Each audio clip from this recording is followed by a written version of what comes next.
Now, the greatest radio shows of all time.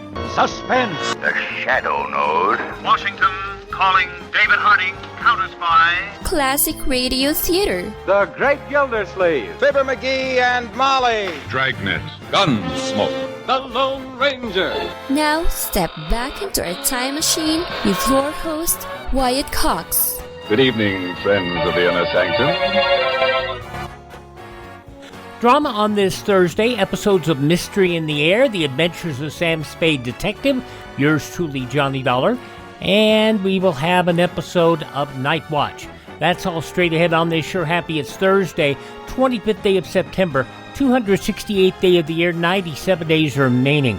Congress passing 12 amendments to the Constitution on this date in 1787, the Congressional Apportionment Amendment, the Congressional Compensation Amendment, and the 10 known as the Bill of Rights. Only the Bill of Rights ratified at that time, the other two proposed by James Madison, but not ratified. In 1992, the Congressional Compensation Amendment ratified as the 27th Amendment to the Constitution. Now, in 1846, forces led by Zachary Taylor captured the Mexican city of Monterrey. 1912, Columbia University Graduate School of Journalism founded in New York City. In 1929, Jimmy Doolittle performed the first blind flight from Mitchell Field, proving full instrument flight from takeoff to landing was possible. Central High School in Little Rock, Arkansas, integrated through the use of Army troops. Governor Orville Faubus was not pleased. We are now an occupied territory. Evidence of the naked force of the federal government is here apparent in these unsheathed bayonets in the backs of schoolgirls. I wish also to point out that no violence broke out in the city until after the injunction was issued by the imported federal judge and the guard forces were withdrawn. People came to accept the fact that the races would be mixed. Plain and simple. 1973, astronaut Alan Bean stepped out of Skylab 3 after spending 59 days in space. Captain Alan Bean, ready to step out. He braces himself on the edge of the hatch, reaches down for a helping hand, and a big round of applause from the ship's company here on board the New Orleans as Captain Al Bean steps out and makes his way a little on the shaky, unsteady side, but doing very, very well. It's really surprising. And up strikes the band with Way Down Yonder in New Orleans.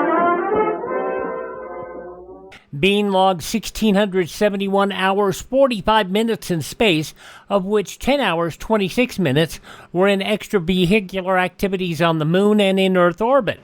He retired from the Navy in 1975, resigned from NASA as a civilian employee in 1981, Bean passing away May 26th of 2018 at the age of 86. On this date in 1981, Sandra Day O'Connor, the 102nd Justice sworn in as an Associate Justice of the U.S., the first woman to hold the office.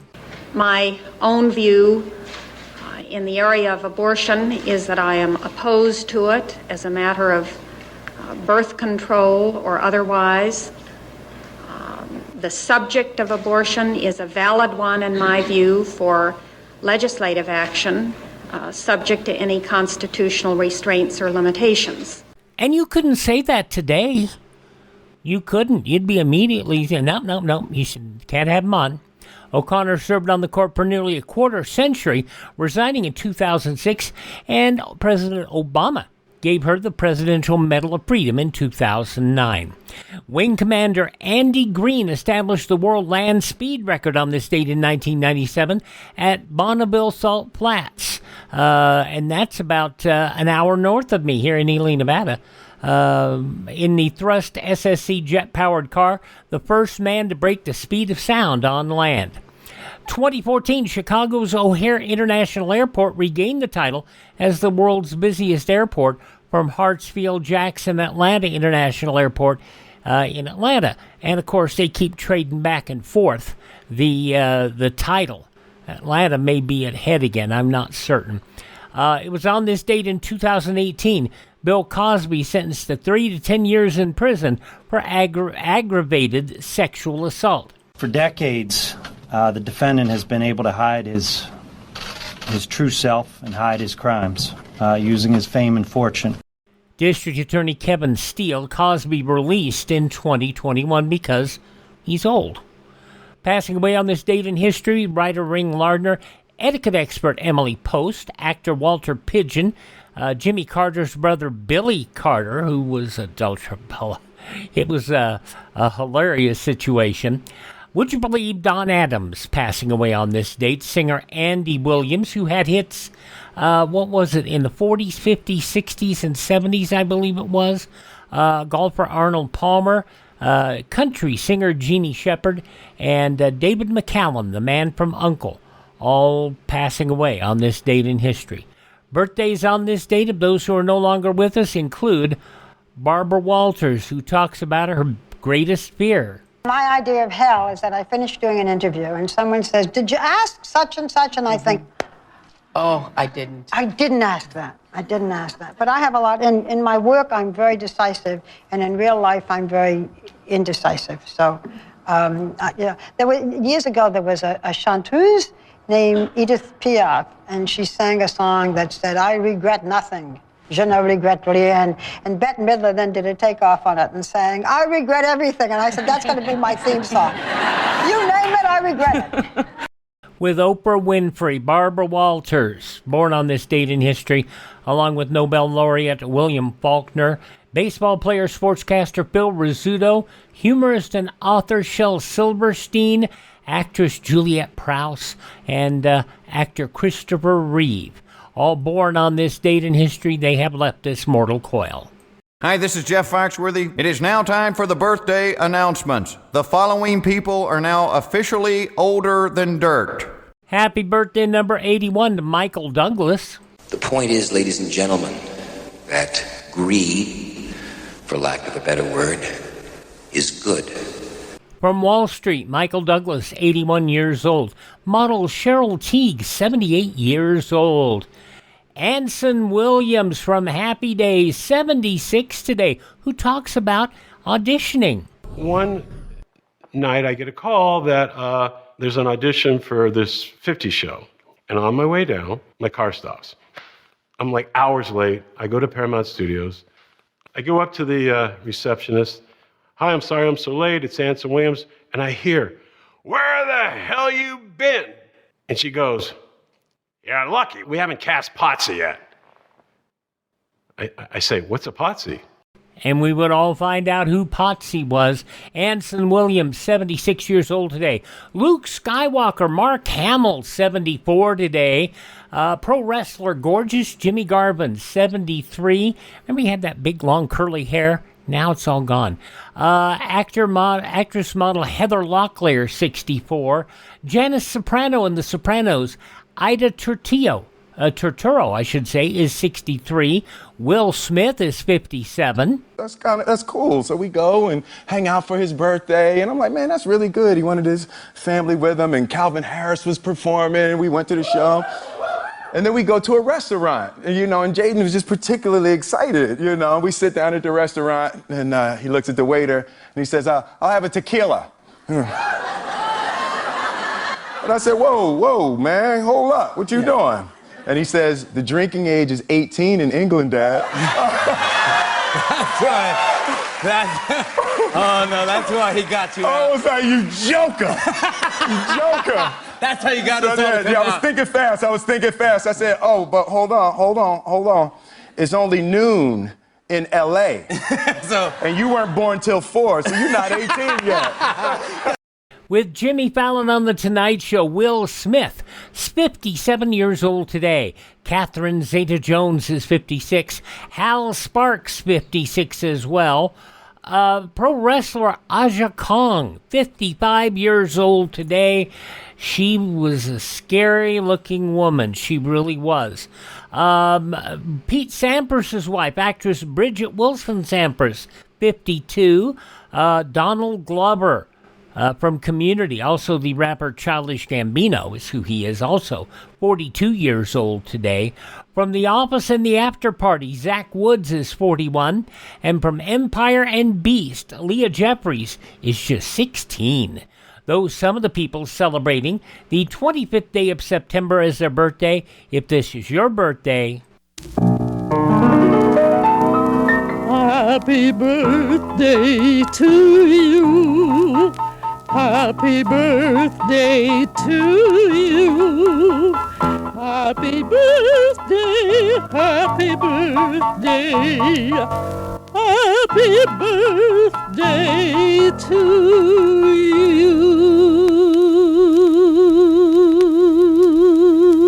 Now on this Thursday Classic Radio Theater with Wyatt Cox, the final episode of Mystery in the Air, starring Peter Lorre, 78 years ago, as they do Crime and Punishment in 30 minutes.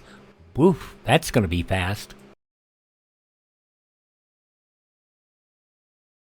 You know, a fire that is raging out of control, a fire that isn't burning in an open fireplace or a closed furnace, but a fire that is burning all over the house, destroying everything it touches. That's the fire we all live in fear of. The sound of fire engines racing by in the dead of night isn't an exciting sound. It's a frightening sound. And the only kind of comfort we derive from hearing it is a kind of a small, uneasy relief that it isn't happening to us. Small and uneasy because we know that it could be happening to us. We all hope that it never will.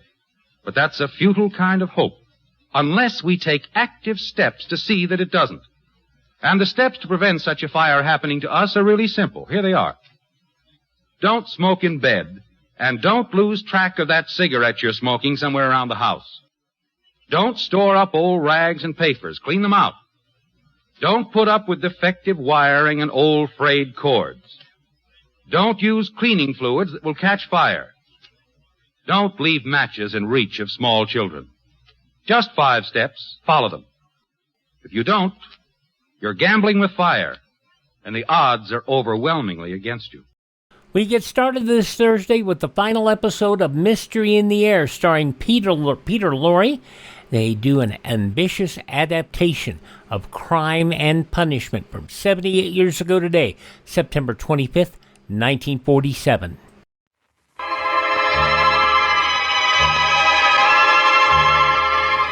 Mystery in the Air, starring Peter Lorre, presented by Camel Cigarettes.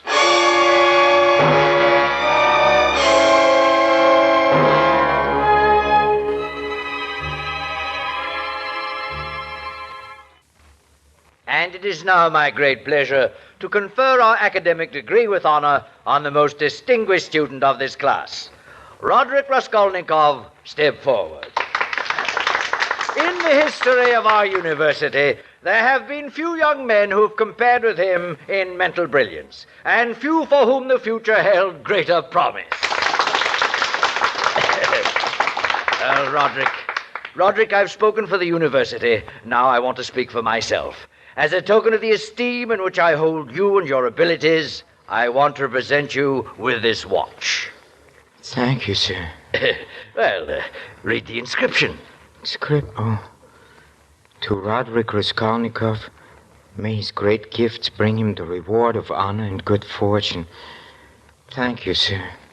Thank you very much. Roderick, my boy, I'm proud to have had you as one of us, and sad that you are leaving. Good luck to you, and God bless you.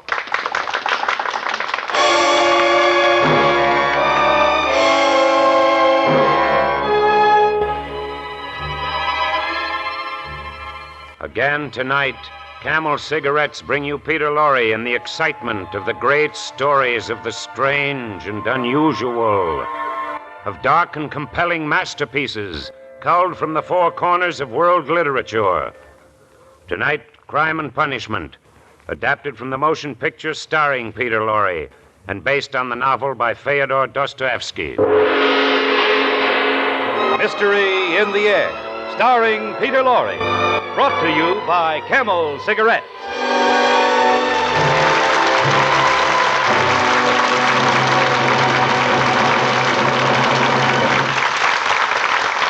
Experience is the best teacher. Try a Camel. Let your own experience tell you why more people are smoking Camels than ever before. It's your T-zone, that's T for taste and T for throat, that decides how well you like a cigarette. And the T-zones of millions of people are voting overwhelmingly for Camel. See if you don't agree that Camel's rich, full flavor is most appealing to your taste, that Camel's cool mildness is specially welcome to your throat. Try a Camel.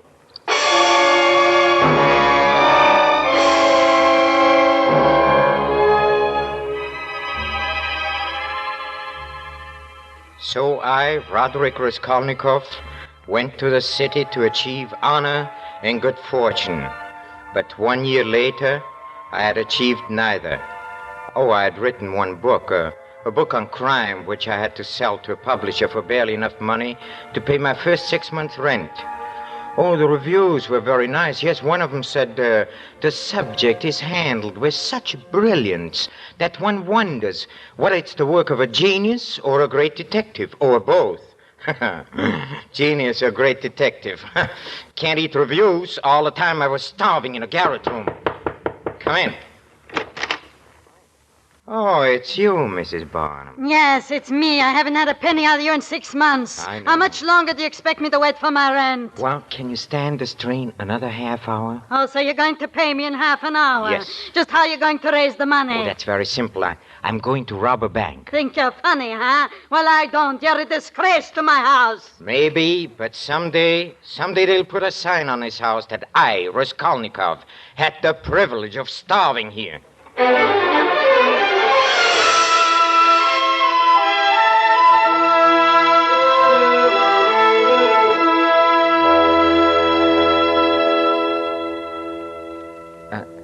I beg your pardon. Oh. Is there a pawnbroker? I think it's an old woman by the name of Leona. Does she live here? Yes, one more flight up. I'll show you. Yeah. I'm going there myself. Thank you very much. May I carry your package? No. No, I can manage. It's this door here. Just ring the bell. What do you want? Oh, it's you, Sonia. Come in. Who's this?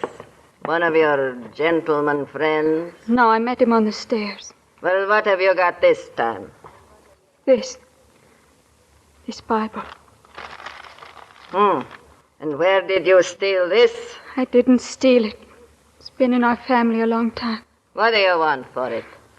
The cover's inlaid with mother of pearl. The stones are garnets. It's worth at least 100 rubles. I'll give you 6 rubles for it. But If you don't want it, leave it. What have you got, mister? I have a watch. I'll take the 6. Here you are. You said 6 rubles. You gave me 1. That's right, 6 rubles. Less 3 months' interest for your shawl and 2 months on the necklace and silver buckles. That makes 5 rubles. 5 from 6 is 1 ruble. Well, what are you waiting for? Want your Bible back? No. Well, come on, get out! Get out! Common little gutter snipe. All right, mister. Let me see your watch. Here. To Roderick Raskolnikov. That's me. May his great gifts bring him the reward of honor and good fortune. It's inscribed. I can't give you as much. I want 50 rubles on it. I'll give you 10. All right, give me the 10. There you are.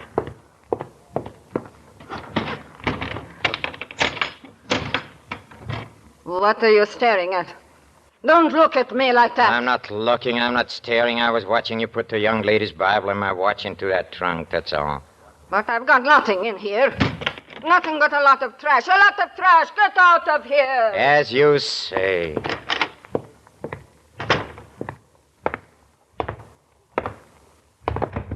Oh, forgive me. Oh, it's you, Miss Sonia. What are you looking for? My ruble dropped out of my hand when she pushed me out the door. Somebody ought to push her straight into the next world. What use is all that money to her? Is her miserly life worth 100 others like yours and mine? I'd like to take her by the throat. You shouldn't say things like that. That black beetle. Here's your ruble. I found it. You didn't find that. You took a ruble out of your pocket. I didn't know. I swear I didn't. Well, Thank you. I forgot there was still some kindness in the world. I forgot there was still some beauty in it.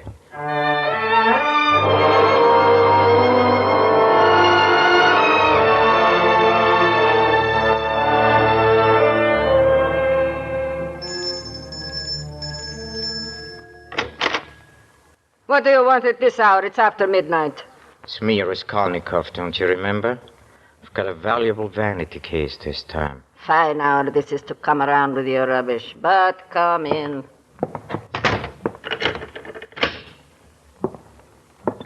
Let's see this valuable vanity case. Here, It's heavy enough. What's it made of? Lead? gold. I'll believe that when I see it. Oh, what's the idea of making so many knots? I can't untie this thing. I'll show you the idea. Put down that poker! Put down that poker! I will. Please! On your head, you dirty, you old hag!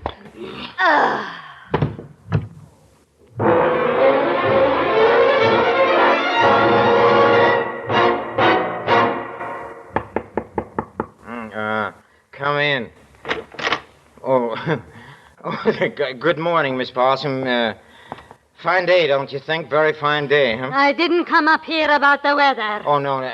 It's about the money, yes. Well, I'll have it today. I promise I'll have it today. Not about the money either. No, about what? There's a policeman downstairs. Policeman? What is he? Here he is now. Ask him yourself.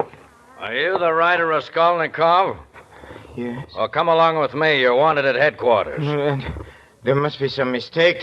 Yes, there must be some mistake. I haven't done anything. What have I done? You'll find out when you get there. Come along.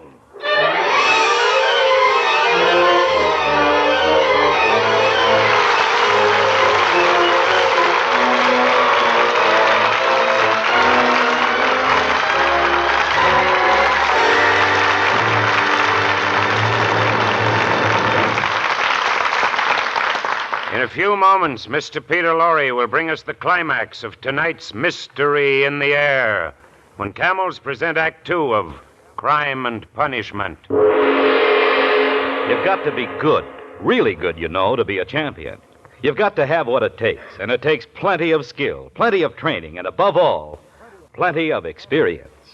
Yes, sports champs have proved it time and time again. Experience is the best teacher.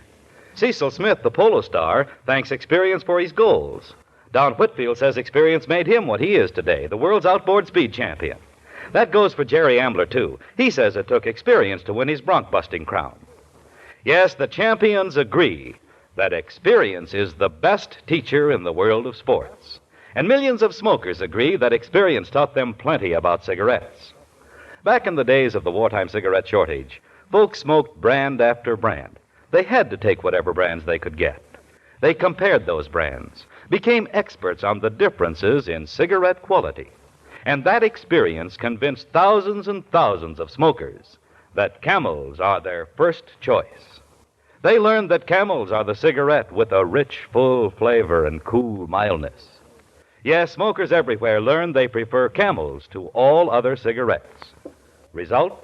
More people are smoking Camels than ever before. Experience is the best teacher. Try a Camel yourself.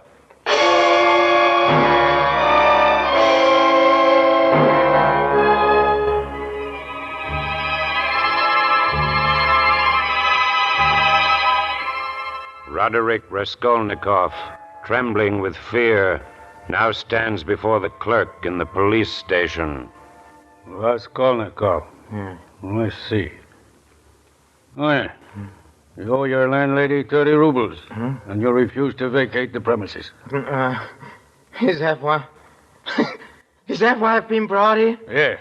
Are you going to pay, or must we throw you out? No. I'll pay. I'll pay tomorrow. No, it's my rent. It's not funny.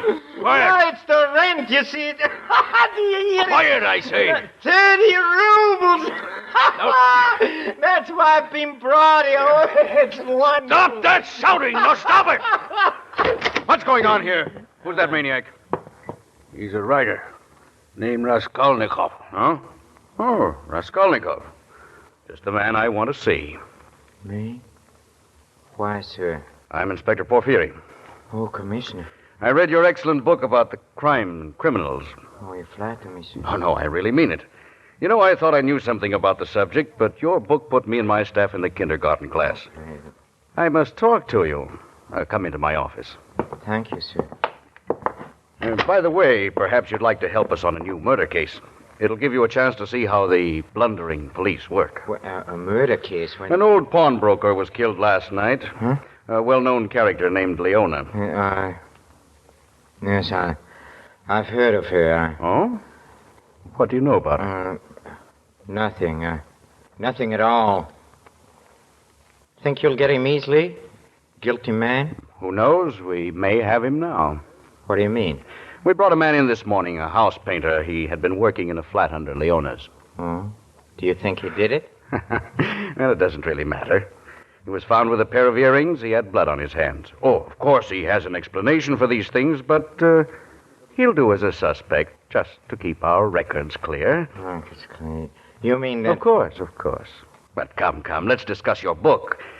Let's see if your theory can be applied to this case. My theory? What? Yes. You wrote that ordinary men must obey the law because they are ordinary. But extraordinary men have the right to transgress the law. No. Isn't that right? No, not exactly. What I said was that extraordinary men shouldn't be judged by ordinary standards. For example, take Napoleon. I doubt if Napoleon murdered the old pawnbroker. Oh. I'm glad my theories give you a chance to be witty. If your theory is right, it would make it a lot simpler for us policemen. If your extraordinary men had some distinguishing mark, say a medal or a ribbon, or a resemblance to Napoleon. What do you mean? Like yourself, for instance. But to get back to our murderer in this case, he was ordinary enough, all right. Nothing but a stupid coward. What do you mean? If he hadn't been in a panic, he'd have found the old woman's money. 1,500 rubles tucked away in the mattress. Instead, he took a lot of junk that's no use to him, and he can't unload it. I've got my men watching every outlet. Yes, Inspector, you've promised to show me your blundering police methods, and you certainly have.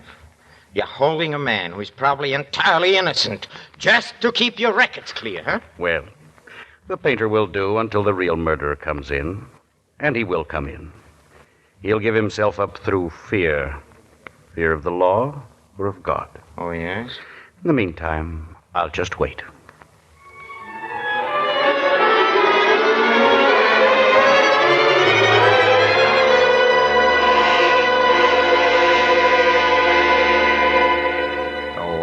I admit I was furious, stupid, coward indeed, but then I realized that I wasn't a coward at all. On the contrary, in facing the inspector so calmly, I had learned not to be afraid. Still, I needed money, and now I didn't dare to sell any of the old woman's stuff. I determined to try my newfound courage on a publisher of my book. Sit down, Mr. Raskolnikov. I'm glad to see you. We had very nice response on your book. Oh, that's good. I've almost finished another one. Oh, is that so?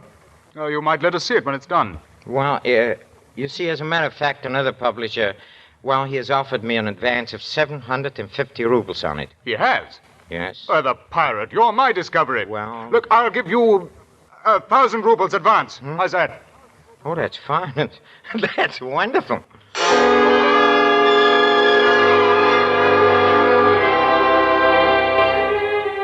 Yes, it's wonderful. I took the money. I paid my landlady in full. I bought myself a whole new outfit of clothes. Oh, I was riding on top of the world. But then a disturbing thought occurred to me. Of course, the inspector hadn't suspected me for a moment, but undoubtedly he would find my name in the old pawnbroker's books. He might think it curious I hadn't mentioned it myself. I decided to go and see him again, voluntarily, yes, out of my own free will. That's what an innocent man would do, or would he? Well, anyway, I'm going.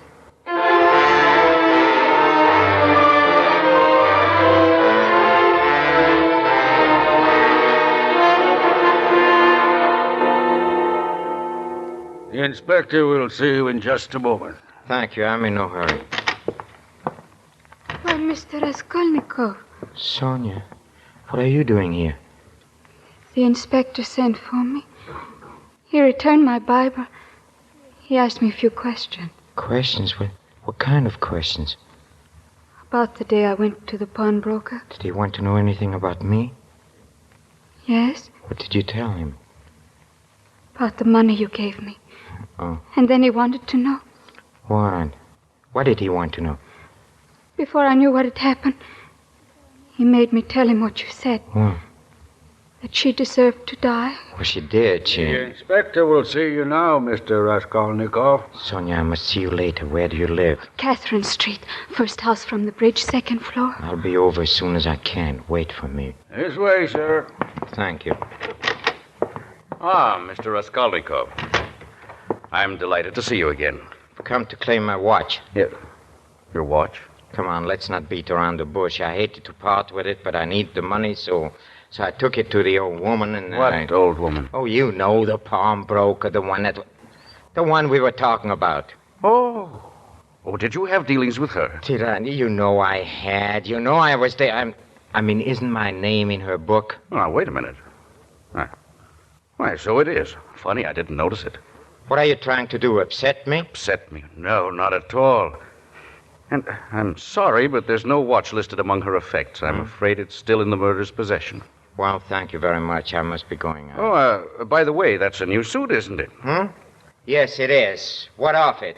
Why shouldn't I be wearing a new suit, huh? Things have taken a turn for the better, eh? Yes, things have taken a turn for the better. I sold another book. Congratulations. I hope you'll have some theories in this one that'll help me solve this murder. We're still holding that poor wretch of a painter. Oh, your real murderer hasn't come in, huh? No, not yet. But I haven't given up hope. Oh, you're very optimistic. That's good. Suspect anyone in particular? Oh, I suspect anyone and everyone. That's good. I'll admit now that for a time I even connected you with the murder. Me? Yes. You know how a policeman's mind functions. No, I don't. I began piecing things in a pattern. Your desperate poverty, the fact you almost fainted when I mentioned the murder the first time. Your talk of supermen being above the law. Oh, now I can see. Your going around town flashing all that money, Yes, which yes. I didn't know until just now came from your publisher. You had me followed, huh? Well, a matter of routine. Yeah. Well, let me tell you something. If I were the guilty man, I'd be too smart to try to sell that junk.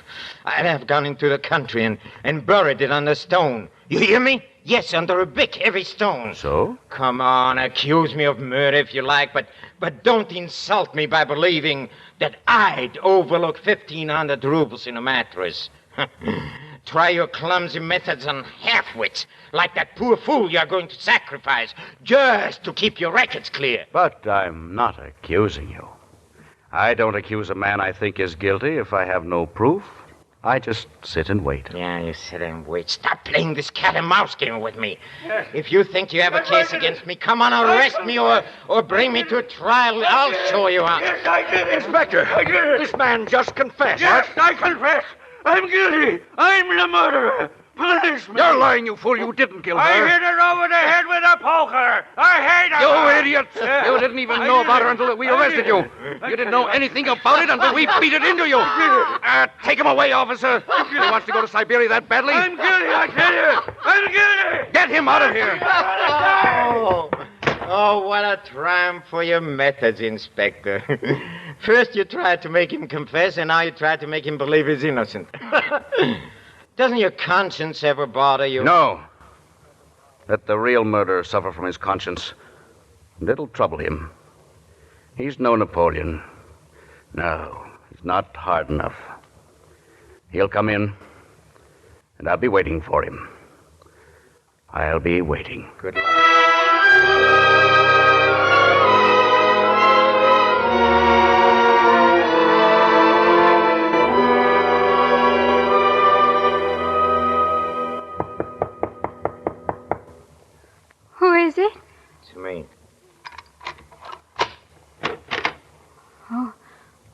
have you been?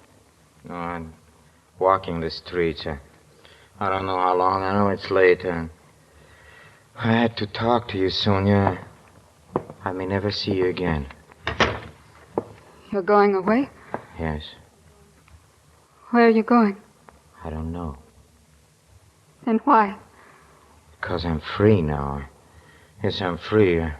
Free to go where I please and do what I please. And Free? From what? police, they suspected me of the murder. Oh, it's all over now. Sonia, come away with me. Did they find the guilty man? They had him all along. He confessed this morning. Who was it? Oh, a painter who worked in a house. Why all these questions? Leave me alone. I've been questioned enough. Please put that Bible away. I don't want to be reminded of that old hag. And Jesus said, take away the stone. What stone? What stone are you talking about? How do you know I hid it under a stone? It's the stone under which Lazarus was buried. Then they took away the stone from the place where the dead man was. And Jesus lifted up his eyes and said, Father, thou hast heard me. And when he had thus spoken, he cried in a loud voice, Lazarus, come forth. And he that was dead came forth. Sonia. Sonia! You should kneel to me. Have mercy on me, Sonia. I killed that old woman. Yes, I killed her. Why did you do it? I was mad. What shall I do now? I don't know what to tell you. Because you have no faith. What if I did have faith? Then I would tell you to confess. Huh? Atone for what you've done. Confess to the police? How else can you save the one who's being punished in your place? Confess and go to Siberia and rot in prison, Sonia. How can you ask me to do that? Because I love you. You love me? Sonia, I know it. I know it now. You know, I have faith. You have given it to me. You have made me see myself, as I really was, and just a coward who thought himself brave. All right, Sonia, I'll go and do as you say. Oh, my darling. I'll wait for you. I'll always wait for you. Forever.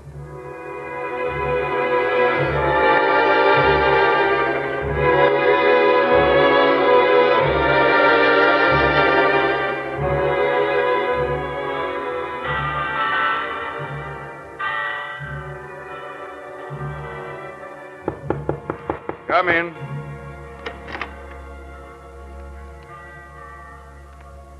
Good evening, Inspector. Good evening, Raskolnikov. I've been expecting you. I've been expecting you for quite a long time.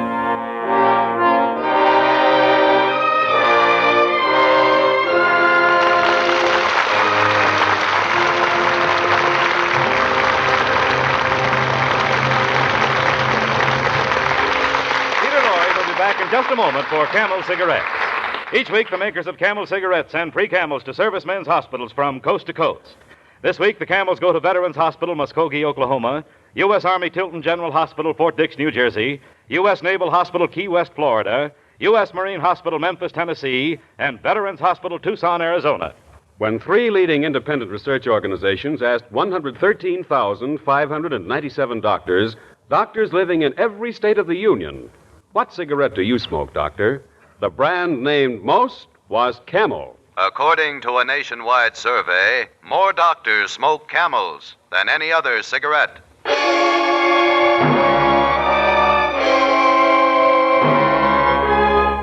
And now, here is Peter Lorre for a final word. Yes, ladies and gentlemen, in a way, this is my final word because tonight our summer series of classic mysteries comes to a close. I feel deeply grateful for your response to our efforts. Also, at this time, I'd like to thank our sponsor, makers of Camel cigarettes, for giving me the opportunity. And I certainly feel compelled to express my deep appreciation for all those men who have worked with me, especially our director, Mr. Cal Cool. Next Thursday night, Camel's Bob Hawk Show, one of America's favorite quiz shows, will be heard over these same NBC stations. They tell me Mr. Hawk doesn't murder anybody. Oh, he just quizzes them. Well, to each his own. Good night.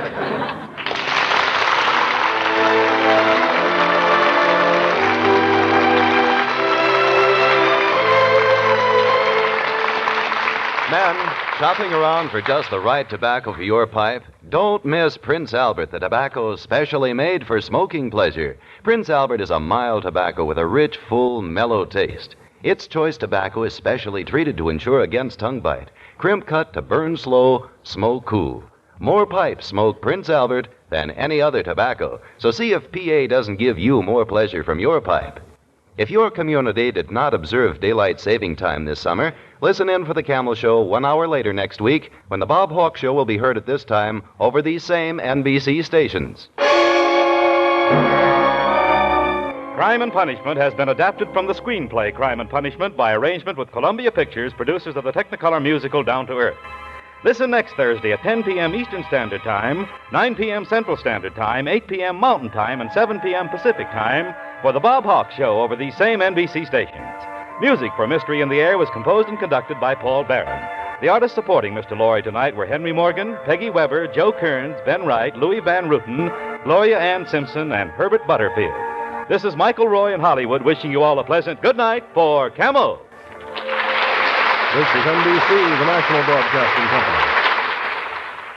How you adapt such a huge book, 527 pages, and you adapt it down to a movie, and then you adapt it down to 30 minutes on the radio, which was really only about 25 minutes. They did the best they could. Peter Lorre, Mystery in the Air, 78 years ago, September 25th, 1947, on Classic Radio Theater with Wyatt Cox. Up next, The Adventures of Sam Spade, Detective.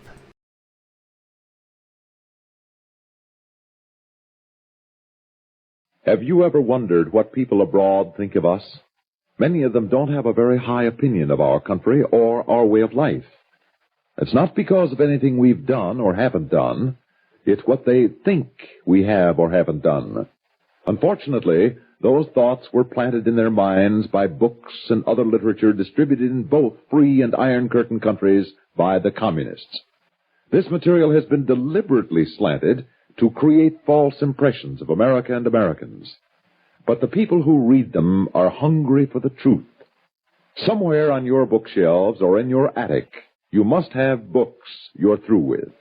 By contributing them to Books from America, you can help send the truth about America to readers and students abroad. Particularly helpful are good standard American novels, up-to-date histories and geographies, as well as English grammars. If they're in good condition, with hard covers, pack them up and send them to Books from America, Box 1960, Washington 13, D.C. That address again is Books from America, Box 1960, Washington 13, D.C. We go back 76 years, September 25th, 1949. Howard Duff as Sam Spade in The Adventures of Sam Spade, Detective.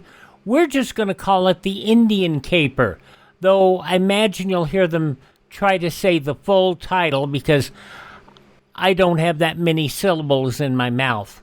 The Adventures of Sam Spade, Detective. Brought to you by Wild Root Cream Oil Hair Tonic, the non-alcoholic hair tonic that contains lanolin.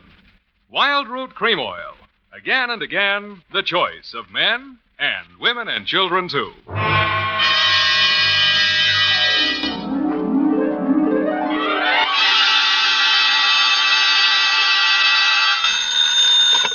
Sam Spade Detective Agency. Me, sweetheart. Shaman Spade. Shaman, not Sam? An old Indian word word signifying wise man. And it's true, Effie. I'm a lot wiser man than I was yesterday at this time. Oh, really, Sam? Really, little papoose. Put on some war paint, a few turkey feathers, and your best open-toed moccasins. Where are we going, Sam? Why, to Ted's teepee for a rousing repast of ground corn and dried buffalo meat. Oh, well. Don't quibble, Effie. Get the wigwam ready, sharpen my tomahawk, and lay out my herringbone breech clout. I'll be right in to dictate the the Shanagma, the Indian caper.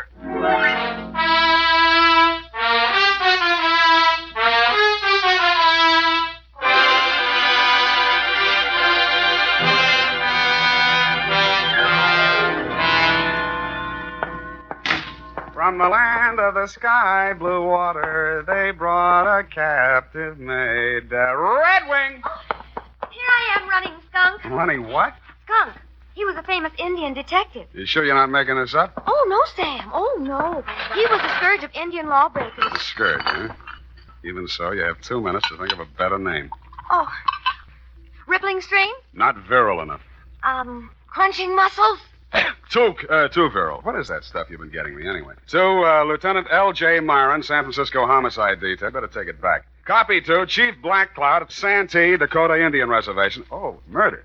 Attention, federal Indian agent from Samuel Spade, San Francisco, license number 137596. Subject, the Chargogogogog, the call it for now, the Indian caper, and quiet to you. I was sitting in my office, quiet. I was sitting in my office, doing absolutely nothing when something interrupted me. First, it was a buckskin smell, then the soft tread of moccasins, followed by the sound of a rattle. His beaded clothes were wrapped in a rich-looking embroidered blanket, and his multicolored headdress reached to the floor. His face looked like the model for the Indian head nickel. How? Who? My name, Chief Black Cloud. How do you do, Chief? You, Shaman Spade. Sam. Shaman, Indian word for wise man, prophet, seer. Sam. Newspapers say you good scout. Well, they exaggerate so, you know. Chief need to hire good scout for job. Well, shall we talk? You come for powwow in Chief's Council Lodge. Where's that? Semak Hotel, 4th floor. I see. You have reservation. Well. You ride with Black Cloud. He have iron pony on street made by great Indian chief, Pontiac. And he actually had a council lodge at the St. Mark, 4th floor. Outside the door of his room, 2 braves were standing, arms folded. One of them was the first Indian I'd ever seen with hair on his chest. We entered the room. Indian file, of course. The chief had apparently brought in his own decorator. The walls were covered with hanging animal skins. A weathered canopy of thatch hid the ceiling, and on the floor, genuine hand-woven rugs. No expense had been spared. In one corner of this room stood a full-size teepee. 2 squaws shuffled out of it. What else? The young one glided forward and handed the chief a long Indian pipe. Shaman Spade, this fairest Indian maid of all. Only person in world important to Black Cloud. Name, Little White Lilac. How do you do, Little White Lilac? It's nice to have you here. She wise, educated girl. Graduate Smith College. Nice. All squaws out. All squaws out. Squaws no good at powwow. Well, you know best, Chief. Now we powwow. You get paid well. Chief Black Cloud owned 130 oil wells near Tulsa. Oh, Oklahoma, huh? Not Oklahoma. Indian land. Union mean nothing. Union temporary thing. I see. Indian here long before white man. This is true. And Indian will be here long after white man. All right, Chief, all right. Chief Black Cloud come to San Francisco Village 5 days ago for a powwow with big engineer. Anybody I know? His name, Clarence Hobart. Engineer for Arundel and Amaskig Consolidated Engineering Company. Fine Indian name. We have powwow 4 days. Hobart disappear. And you want me to find him, is that it? Chief tired of San Francisco. Want finish powwow. Get back to Santee, Dakota Reservation. Clarence Hobart. Okay, I'll see what I can find out. Good. One moment, Shaman Spade. Sam. Chief have something you guard for a few days. What's this? This beaded wampum belt.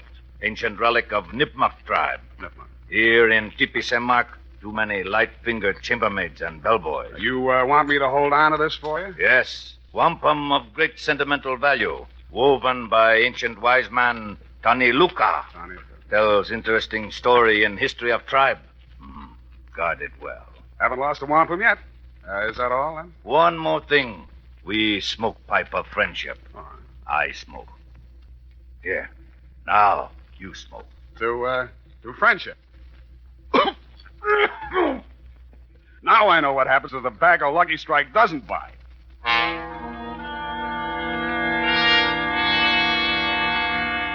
When I left Chief Black Cloud's fourth-floor lodge, there was only one brave standing outside the door. The hairy-chested Indian was probably taking 5. The wampum belt was about 3 feet long, made up of hundreds upon hundreds of little colored beads. They were woven into a picture pattern, very pretty. The interesting story undoubtedly could have been translated instantly and told fascinatingly by Red Ryder. But then he has a smart horse. I put the wampum belt in my pocket and headed for the offices of the Arundel and Amaskig Consolidated Engineering Company. Fine old Indian names. I inquired about Clarence Hobart. They referred me to his partner, Anderson Watts. Hobart disappeared? Absurd. Why, you couldn't lose him if you wanted to. He's as wide as a barn door. Yeah, well, Chief Black Cloud seems to think he is missing. Well, now, look here. Are you going to take an Indian's opinion over mine? I might. Well, just because he doesn't show up for an appointment doesn't mean he's disappeared. Why, one day when we were on a cantilever project in New Orleans... Yeah, some other time. If Hobart hasn't disappeared, where would he be? Anywhere in the world. The man's unpredictable. Brilliant engineer, but moody. Oh. Every now and then he goes off alone to scheme up some fantastic thing like maybe cutting off the Gulf Stream and turning Cuba into an iceberg. I like it. But he always comes back. Disappear? No, not Hobart. Yeah, well, can you give me his home address? Well, here you are. Try it if you like. But I'm sure he's not there. I called this morning and nobody answered. Honest Injun. I left this utterly charming man and started for the address he had written down. I was taking the shortcut through the alley on Sutton Street when I heard the rattle of beads, and a naked brown arm of considerable size reached out of the murk. I grabbed for it, but he slipped out of my grasp and sped swiftly and silently up the dark alley into the fog, leaving me with a handful of Max Factor number 8 Iroquois makeup. I continued to Hobart's house without further incident. Found it just off Chinatown. Mr. Hobart? Oh, I thought you might be somebody else. Who else? Take your foot out of the door. Just let's talk a minute, shall we? Want me to call the police? I don't think you will, Mr. Hobart.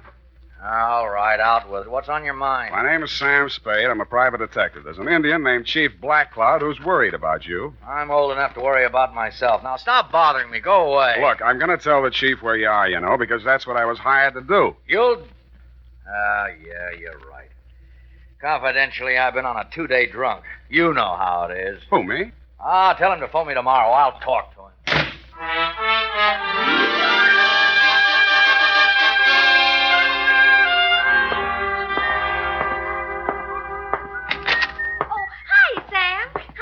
Hello, what are you doing here today? This is your day off. I just wanted to show you something. Happy, first do me a favor and put this wampum belt in the safe, will you? A wampum belt? Genuine Indian art. Oh, it's beautiful. Tells the story. You know what? Yeah. It'll go beautifully with... Oh, Sam, I forgot. There's a girl waiting in your office. Well, good. Sam, don't you want me to show you? And there was indeed a girl in my office. It was Little White Lilac, Chief Black Cloud's fairest Indian maid of all. Only a heap big change had taken place. She still had the Indian color, but gone was the headband, gone the buckskin dress, gone the squatting squaw of the St. Mark teepee. Little White Lilac stood revealed in the thin disguise of a modern white woman's cocktail dress, complete with pale-faced 20-carat perfume. It was a transformation worthy of a high-priced medicine man. But more surprises were to come. Hello. How? I've been waiting for you. Yeah, well, Big Brave just returned from hunting party. You can drop the teepee talk. I'm civilized. Well, okay. What's on your civilized mind? Chief Black Cloud gave you a wampum belt. I want you to give it to me so I can destroy it. Uh-huh. Well, I gave my word to keep it, and I accepted the promise of money for its protection. Now, you wouldn't want me to be an Indian gift. I mean, violate my ethics, would you? Sam, if I must tell you, Chief Black Cloud is insane. Not if he keeps you around. Must we have these juvenile references to my personal beauty? Juvenile? Well, sorry. You are Indian, aren't you? Of course. I am a Nipmuc. Nipmuc. That wampum belt is secret to undreamed of wealth, greater than the fortunes of the 10 richest families of this country. Wow. Chief Black Cloud is wealthy from oil, but that belt make him more powerful than the Bank of America. You mean he could take my car back? You think this is a joke, don't you? Well, I love the way you tell it, though. He's going to use it to destroy modern American civilization. To pay the white man back for what he did to the Indian. I see. He wants to start a giant Indian revolution. And you want to destroy the wampum to save all this, Exactly. And now you'll give it to me, won't you? What happens in the next chapter? Sam, you have to believe me. Why? Why do you think the chief is here conferring with an engineer? He wants to get at that wealth. Hobart's going to make him wealthy? Now, really, little white lilac, isn't this all a little white lie? Sam, if I take you to Hobart and he confirms what I've said, will you believe me? I might. Come on.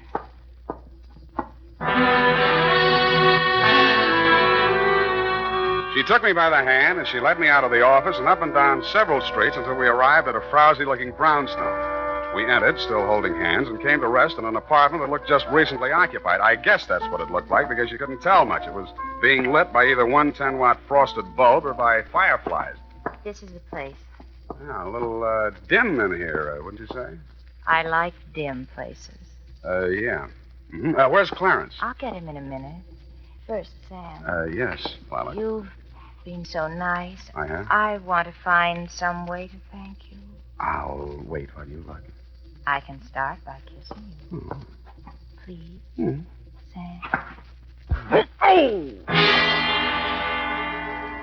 The kiss was great. In fact, it blew the top of my head off. After this, there was a free fireworks display, followed closely by a giant roar that sounded like Niagara Falls with a cold.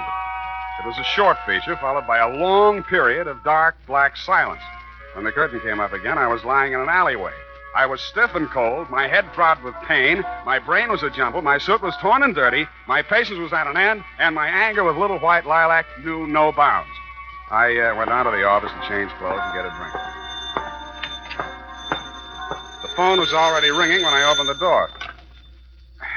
Sam Spade. This Chief Black Cloud talking from St. Mark Tipi. Yeah. What's on your mind, Chief?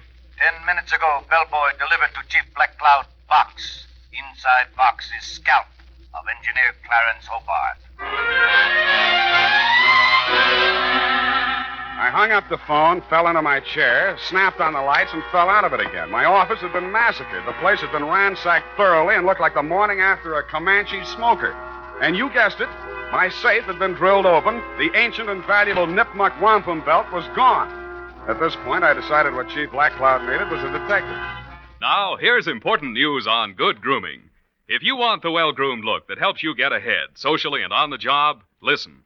Recently, thousands of people from coast to coast who bought Wild Root Cream Oil for the first time were asked, how does Wild Root Cream Oil compare with the hair tonic you previously used? The results were amazing. Better than 4 out of 5 who replied said they preferred Wild Root Cream Oil. Remember, non-alcoholic Wild Root Cream Oil contains lanolin. It grooms the hair naturally, relieves dryness, and removes loose, ugly dandruff. So if you want your hair to be more attractive than ever before, get the generous new 25-cent size of Wild Root Cream Oil, America's leading hair tonic, on sale at all drug and toilet goods counters. It's also available in larger economy bottles and the handy new tube. Get Wild Root Cream Oil. Again and again, the choice of men who put good grooming first. By the way, smart girls use Wild Root Cream Oil, too, and mothers say it's grand for training children's hair.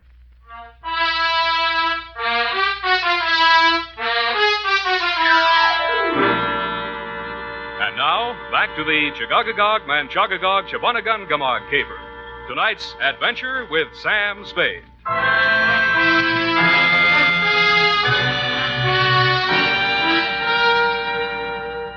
I found Chief Black Cloud sitting cross-legged and looking disconsolately down into a small cardboard box. Both squaws, including little white Lilac, were on one side of the room grinding corn. Lilac looked through me as if I didn't exist. I sat down next to the chief, looked into the box, and recoiled. It was a real, no imitation, 20th century scalp, and the red hair was certainly Hobart's. Scalp comes with note. Let me see. Note written in Algonquin dialect. I translate. Honor Chief Black Cloud. Return to Santee, Dakota Reservation and die proper death fitting to old man. Here you will meet violence unto death even as this man did. Puts the point across. Look, Chief, it isn't that I'm scared, which I am, but I just decided to pull out of this caper. What? I've heard some things about you that don't sound too good. You hear what? That you want to start an Indian revolution to settle an old score with the white men. Who tell you this? The fairest of them all, little white lilac. She tell you? I've never talked to him. She not only told me all that, but she... Quiet! Spade, when did little white lilac tell you these things? She came to my office today. That's a lie. I never left this hotel. We will see. Kalanuka. Yes, Chief Black Cloud. Did little white lilac leave hotel today? Little white lilac with me all day. Why, Never out of sight. Enough. Go away. Kalanuka speak with tongue of truth. Little white lilac I have grown from baby. She also speak with tongue of truth. Somebody lie. Now, look, Chief, I know what I'm talking about. You... Chief does not need help of double-tongued man. Return wampum belt to me. I pay you. All right, I'll, Well? Chief.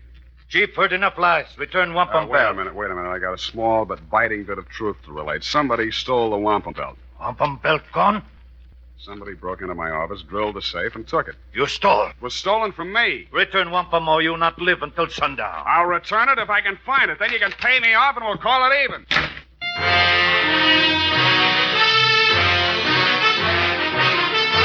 The makers of Wild Root Cream Oil are presenting the weekly Sunday adventure of Dashiell Hammett's famous private detective, Sam Spade.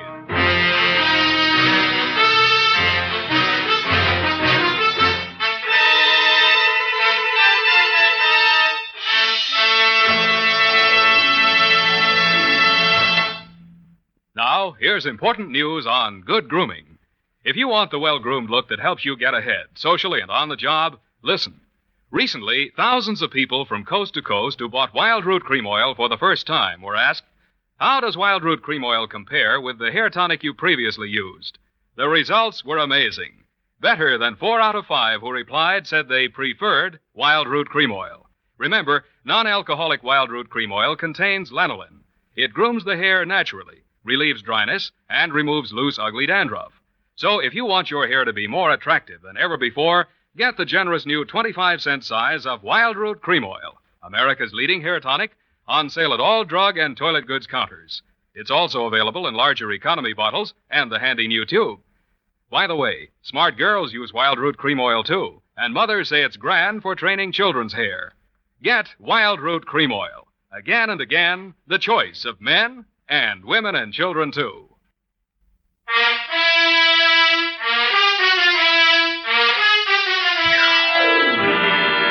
And now, back to tonight's adventure with Sam Spade.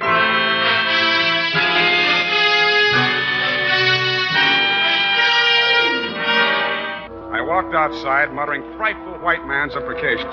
Cutting through the hotel parking lot, I suddenly noticed the chief's iron pony made by Pontiac. There was a leather bag on the seat, sort of an Indian overnight case, and sticking out of it was a blood-stained tomahawk. This was of decided interest to me, and so were the rest of its contents.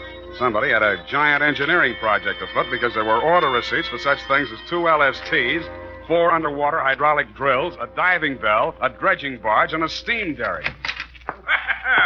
Back again, eh, Spade? Yeah, back again, Mr. Watts. Still looking for the missing Clarence Hobart? Not anymore. Well, I knew you'd realize the futility of it. I found him. And I trust you found him in good health. Old Hobart's a bug on health. Why, once when we were in Cleveland... I think he's dead. It was the Ohio River Bridge, John. Dead? Did you say Hobart dead? Scalped, anyway. Mr. Watts, what was Hobart working on with the chief? Well, I don't know exactly. Well, let's go look at his desk file and see if we can find out. In a bottom drawer, under a lot of miscellaneous papers, we found a large manila envelope marked Black Cloud. It contained some topographical surveys of an area containing a lake. On the back of one of the surveys was written in fine print a series of 37 letters that looked like a whole group of Indian words strung together, or a code, or just doodling. It started out Chargaga something or other. I left Mr. Watts sitting in his office with tears in his eyes, a new role for him, and made my weary way back to my place of business. Effie was standing in the middle of the office with a shocked look on her face. Sam, look at this office. How did it get like this? Oh, my files and everything. Come on, I'll help you pick things up. And again, by the way, what are you doing here? It's still your day off. When you were here last time, I wanted to show you something, but you were so anxious to get to that girl. All right, I'm here, and I'll look. What is it? The new suede coat. How do you like it? The color's rust. Well, I suppose... Effie. What? What's that you're wearing as a belt? Oh, now, don't be mad, Sam. I just had to. It went so well with the coat, and when I saw it, I Chief couldn't resist. Black Cloud's wampum belt. You didn't put it in the safe. Now, Give it Sam, to don't me. be mad, Give it please. to me. Wait right here. I'll be gone for half an hour, and then I'll come back and take you out to the best dinner in town. Oh, I should go home and change first. I had taken only 4 steps down the hall when somebody hit me from behind. I rolled, and he went with me. We fought a quick, quiet, and decisive fight. And at the end of it, I held him in an arm lock and led him back into my office. Come on. What happened, Sam? You're back early. I had an unexpected caller. Come in with me and take notes. Now, sit there. All right, all right. Now, who are you and what's on your mind? I'm nobody, and I got nothing on my mind. Spring, you're one of the braves that guarded the chief. Yeah? And you're a phony Indian, lousy makeup, and Indians don't have hair in their chest. All right. My name's Grit Hammond. I'm a cowpoke, and I should have stayed where I belong, out on the range. Well, why didn't you? Oh, once I said I'd do anything for that gal. Now I wish I hadn't. She brought me here. Why? Well, it had something to do with buried treasure. She was going to give me a big cut. Where is it buried? I don't know. She was going to tell me.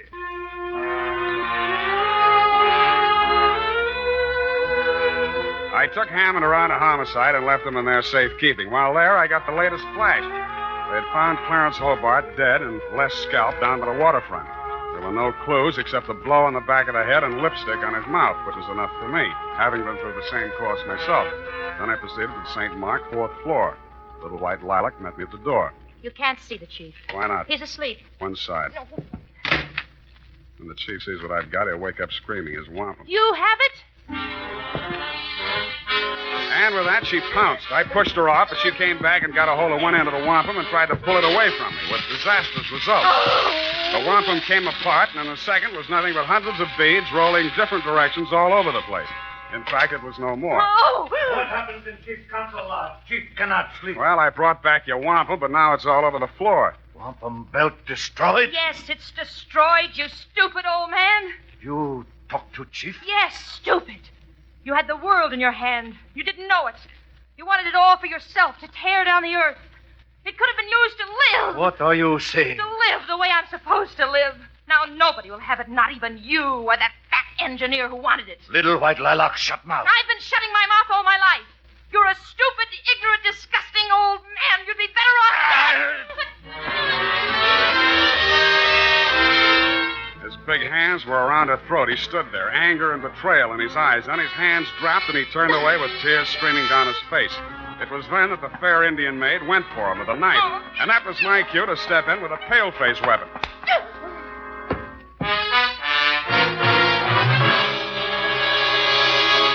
And now, listen to this. Not only Dad, but the whole family goes for America's favorite hair tonic, Wild Root Cream Oil. Wild Root Cream Oil grooms your hair neatly and naturally, relieves dryness, removes loose, ugly dandruff. Get a family-size bottle or handy tube today. And ask your barber for a professional application of Wild Root Cream Oil Hair Tonic. Again and again, the choice of men and women and children, too. Little white lilac. Yeah, well, I don't usually hit women, but don't feel too badly, Chief. She helped kill Clarence Hobart. Now, Chief, believe anything. Yeah, Chief, why did you want an engineer? Design woven in wampum describes location of hidden Nipmuc treasure. Many, many years ago, Nipmuc tribe lived in Valley of the Berkshires. Discover only gold vein in east. Mine gold and keep for decoration. Kennebec Indians want gold. Start out on warpath. Nipmuc Indians bury gold. Move village. Divert stream into valley. Make lake. Gold there today, underwater. Where is it? That secret chief keep locked in head. Chief once had evil plan for gold. Now you forget.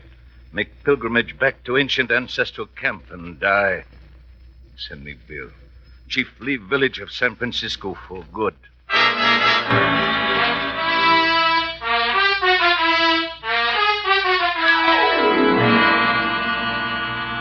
Period, end of powwow. Oh, Sam, it's sad. It is, it is. Vanishing race. Mm-hmm. Just think, the days of the Colt and the Winchester are gone forever. But the day of the Remington is still with us. Go to it and type this up.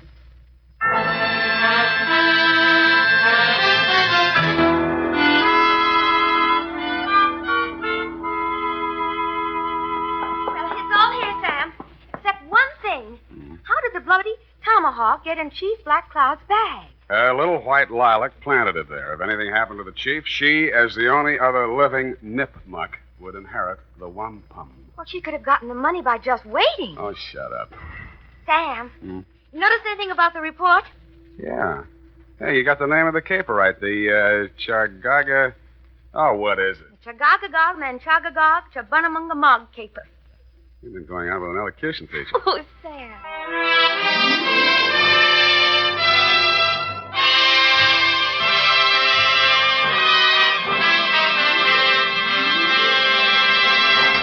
The Adventures of Sam Spade, Dashiell Hammett's famous private detective, are produced and directed by William Spear. Sam Spade is played by Howard Duff. Lorene Tuttle is Effie.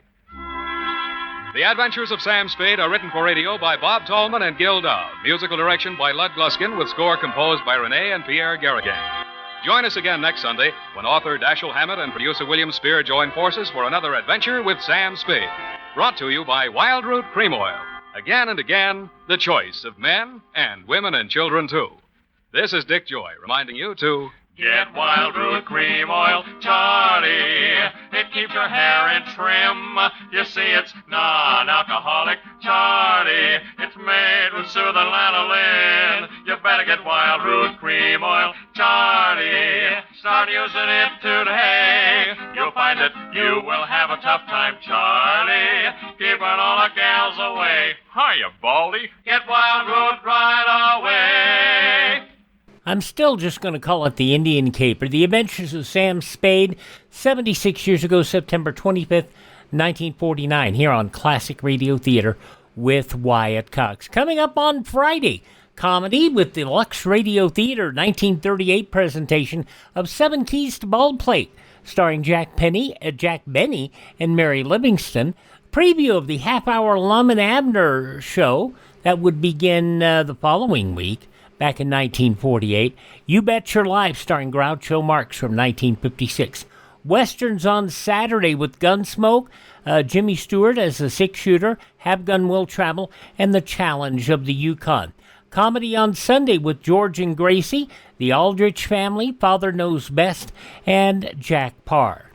On Monday, drama with yours truly, Johnny Dollar, and suspense from 1957, Wanted from 1950, a Whistler episode from 1948, and beginning Monday, we'll hear the episodes, a whole serial, Claudia. Westerns on Tuesday with Gunsmoke and Fort Laramie from 1956, and Melody Ranch and Tales of the Texas Rangers, both from 1950. We'll also have a special podcast on Tuesday, The Last Days of Old Time Radio, with the final episodes of Suspense and yours truly, Johnny Dollar, and an episode of Orson Welles commentaries. That'll be coming up on Tuesday. Wednesday, drama with The Shadow, Adventures of Philip Marlowe, starring Gerald Moore, The Man Called X, Herbert Marshall, and Nick Carter, Master Detective.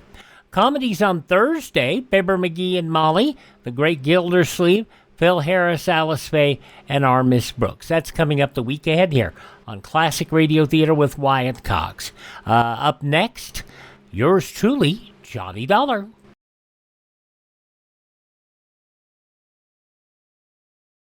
An expression you hear a lot is something to the effect that you can't have everything. It suggests a kind of responsible acceptance of life. I mean, not forever expecting some miraculous good fortune. And most of us don't. But there are certain youngsters who refuse to go along with that idea. Nearly every day they live, they experience miraculous good fortune. The youngsters, I mean, are the ones with cerebral palsy. The reason they experience wonderful good fortune so often is that, to many of them, just being able to take a step is kind of a miraculous good fortune. Or when, after years of training and struggle and therapy, when at last some little kid with cerebral palsy is able merely to lift a glass to his lips, well, that's having everything to that child. Somewhere in America, cerebral palsy strikes some child every 53 minutes, every day in the year. United Cerebral Palsy is fighting this ruthless, persistent crippler. Join that fight and give hope and heart to some little kid in one of the toughest fights on earth. Join the 53-minute march on cerebral palsy today. We continue on this Thursday edition of Classic Radio Theater with an episode of yours truly, Johnny Dollar, Bob Bailey. 65 years ago, the 5 Down Matter. Johnny Dollar. Hi, hon. Betty Lewis. Hi, sweetie. Isn't this the most beautiful Sunday morning you ever saw? Or aren't you up and around yet? Oh, wide awake and full of pep.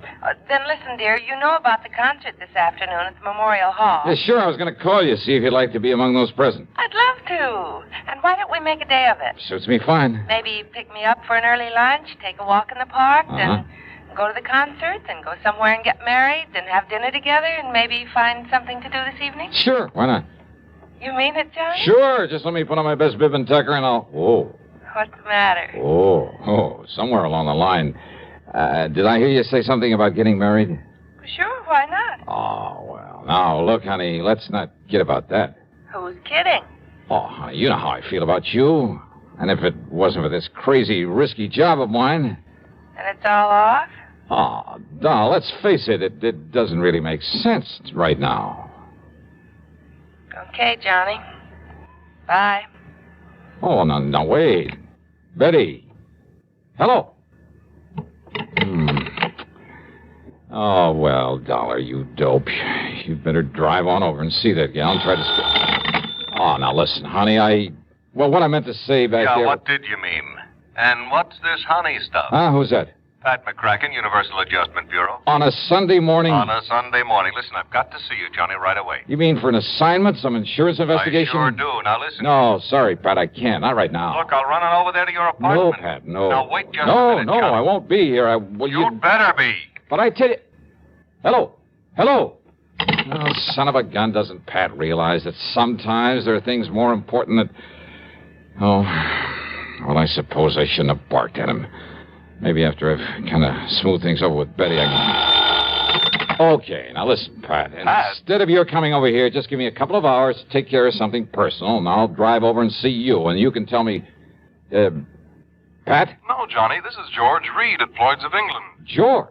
I know this is a Sunday morning, and it's hardly cricket to call you. George, I'm all tied up. This is a real emergency. I'm sorry, George. It involves Alvin Peabody Cartwright. Huh? That old crackpot? Now, you know you really love that old character. All right, so what? It just happens that right now I've got... More, he's probably responsible for more of the big fancy fees that have been paid you. George, listen, I'm sorry, but nothing that involves Cartwright or anybody else can possibly be more important at the moment than something personal I have to do, and right away.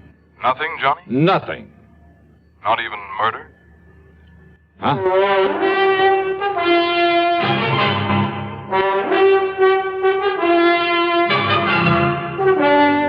CBS Radio brings you Bob Bailey in the exciting adventures of the man with the action-packed expense account, America's fabulous freelance insurance investigator. Yours truly, Johnny Dollar.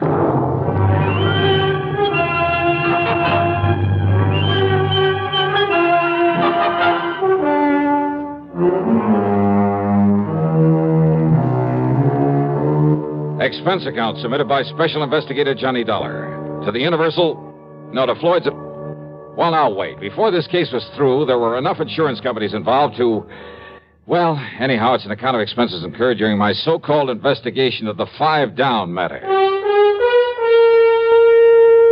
3 phone calls, all within a couple of minutes, all demanding my services immediately. And I promised to call them right back. George Reed at Floyd's of England, Pat McCracken of Universal Adjustment Bureau, and frankly, more important to me, the best gal friend, Betty Lewis, on account of maybe I'd left the impression I was trying to give her a brush-off or something. And as the people who listen to these reports know very well, that I would never do. Yeah, that's it. First I'd call Betty, but as I reach for the phone again... Johnny Dollar. John, thank goodness I found you in. Who are you? It's vital that I see you at once, immediately. Yeah, I said, who are you? Who am I? Yes. Why, Johnny, this is Harry Branson of Philadelphia Mutual Liability and Casualty Insurance Company. Harry, look, if this call is about business... Well, of course it is. Well, I'm sorry, I'm all tied up. But if it's something that can wait... I'm afraid not. Because I have 2 or 3 other things that I have to attend to first. So what I will do, John, is this. I will give you the address of where you must go. No, sorry. Then you can fly on out there and do it. Harry, no. And I'm sorry. I'm really sorry. I know you said that, but now, John... Look, Well, as soon as I can get these other things cleared away, I'll call you back, huh? Call me back? Yes. But good heavens, John... I'll call you back. John... Holy, what is this anyhow? You'd think the world was coming to an end. Oh, now wait. Let me call back to Betty. Huh? Oh, come on. This is carrying things too far.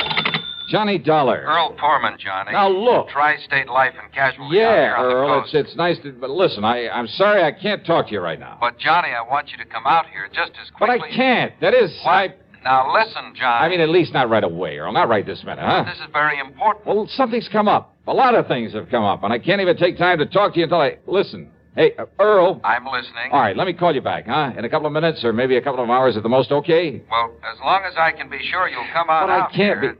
Oh, listen, I'll call you back. Oh, brother, nice, peaceful, quiet Sunday, huh? For all these guys, well, they've all been pretty good to me over the years, so if any of them has got a real problem... Oh, no, first I gotta call Betty and patch things up. Oh, no, believe me, this is impossible. Yeah, go ahead, ring your head out, go ahead. When you decide there's no one here, I'll make the calls I promised, and oh, well... Johnny Dollar.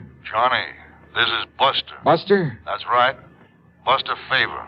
Lake Mojave Resort. Oh, in well, Arizona. hiya, Buster. Now, listen to Johnny, me, please. if you're on your way out to California, I've got to see On my way out to... So Whatever if gave you the you're idea... taking a plane out to Los Angeles, why don't I drive on over? Hey, did I say anything about going to California? Oh, but I've got to see you, Johnny. Oh, Buster, look, please, believe me. With the crazy way things are going around here, believe me, I'm sorry, but I can't talk to you right now. But this is important. I know. So, sure it Johnny... is, but please, just give me a little while, I'll get back to you. Whatever you say, but when you do get I'll out get here... back to you. Oh, telephone, so help me if you ring once more. All right. Hello, listen, whoever you are, this is Johnny Dollar. Nope, not this time. So guess again. What? I said to guess again. What's the matter with you? Don't you hear good? Alvin Peabody Cartwright. Well, of course I'm Alvin Peabody Cartwright. Who do you think I am, anyway? Mr. Cartwright. Johnny, you've got to come out here right away. Yeah, out where? And listen, George Reed called me about you a few minutes ago. He said something about a murder. Me? Murdered? Well, that was the impression I got. He Well, was... I don't think so, Johnny. Wait a minute, I'll see you. Oh, no, listen, Mr. Cartwright, No, you listen. It's vital that I see you right away. Yeah, well, I'm still look... here at my summer place in Beverly Hills, Johnny. Always did get the seasons mixed up. Oh. Hey, you remember the place? Oh, yes, I remember it very well. Now, listen. That last time you came here was to prevent a murder. I know, but Mr. Cartwright... This time, believe me, Johnny, it's much worse. It's much more serious. Well, what is it, then? Well, I can't... I honestly don't dare tell you over the phone, but Johnny, I plead, I beg of you, come out here right away. What I've already told several people, more serious than murder? Believe me, boy, there is nothing that can possibly be more important than your coming here. You mean that, don't you? Please, Johnny. Please. I'll be waiting for you.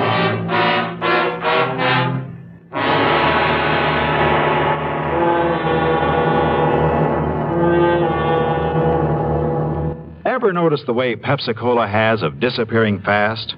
It's easy to understand when you remember how every ice-cold ounce of Pepsi tingles with a taste that everybody in the family enjoys. And then, too, there's no time limit on Pepsi. Day or night, with meals or by itself, work days or weekends, for parties or all by yourself. Ah, but the thing that really makes Pepsi go fast is its light touch. Pepsi always refreshes lightly, without filling. So a Pepsi just never tastes like too much. To make sure your supply of Pepsi meets the demand, always buy an extra carton or two. You can't run a household without it. Be sociable, look smart, keep up to date with Pepsi. Drink light, refreshing Pepsi. Stay young and fair and debonair. Be sociable, have a Pepsi. And now, Act Two of yours truly, Johnny Dollar and the 5 Down Matter. Phone calls, one on top of the other. First from Betty Lewis, and I'd really better patch things up with her. Then frantic calls from Pat McCracken, George Reed, Harry Branson, Earl Poorman, Buster Favor, and finally from old Alvin P. Cartwright, the latter sounding the most urgent of all. Not one of them had given me any details about the emergencies that prompted their calls. But these are men that I've been working for and with for years. And for my money, they're not only important to my insurance investigations, but they're the salt of the earth. And if it came to a matter of which one to favor over the others... Oh, but now wait a minute. Cartwright lived in Beverly Hills. George Reed was worried about Cartwright.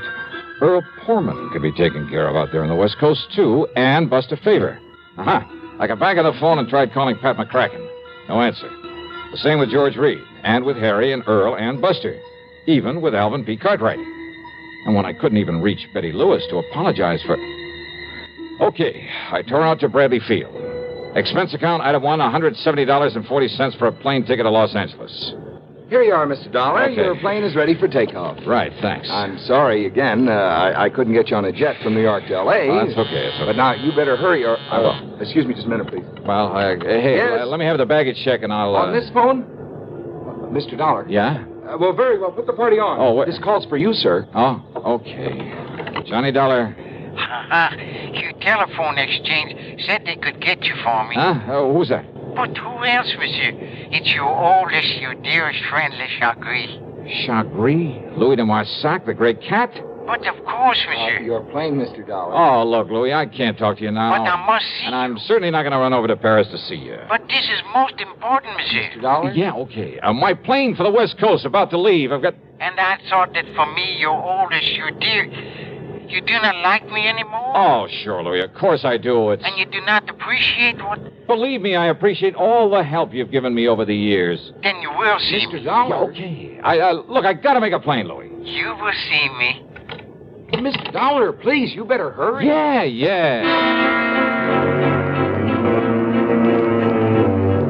What? The real stopper came in New York when I changed for a plane to the coast, and with barely time to make it. Yeah. Another of my old pals. Another one I didn't want to turn down. Lieutenant Randy Singer of the 18th Precinct. But under the circumstances and with only seconds to spare. But, Johnny, you've got to handle this one for me. I'm sorry, Randy. It's out on the West Coast in California. Which is exactly where I'm heading if I make the plane. Oh, well, that's good. So let me tell you where to go when you Randy, please. I'll miss the plane. Send me a wire or something, huh?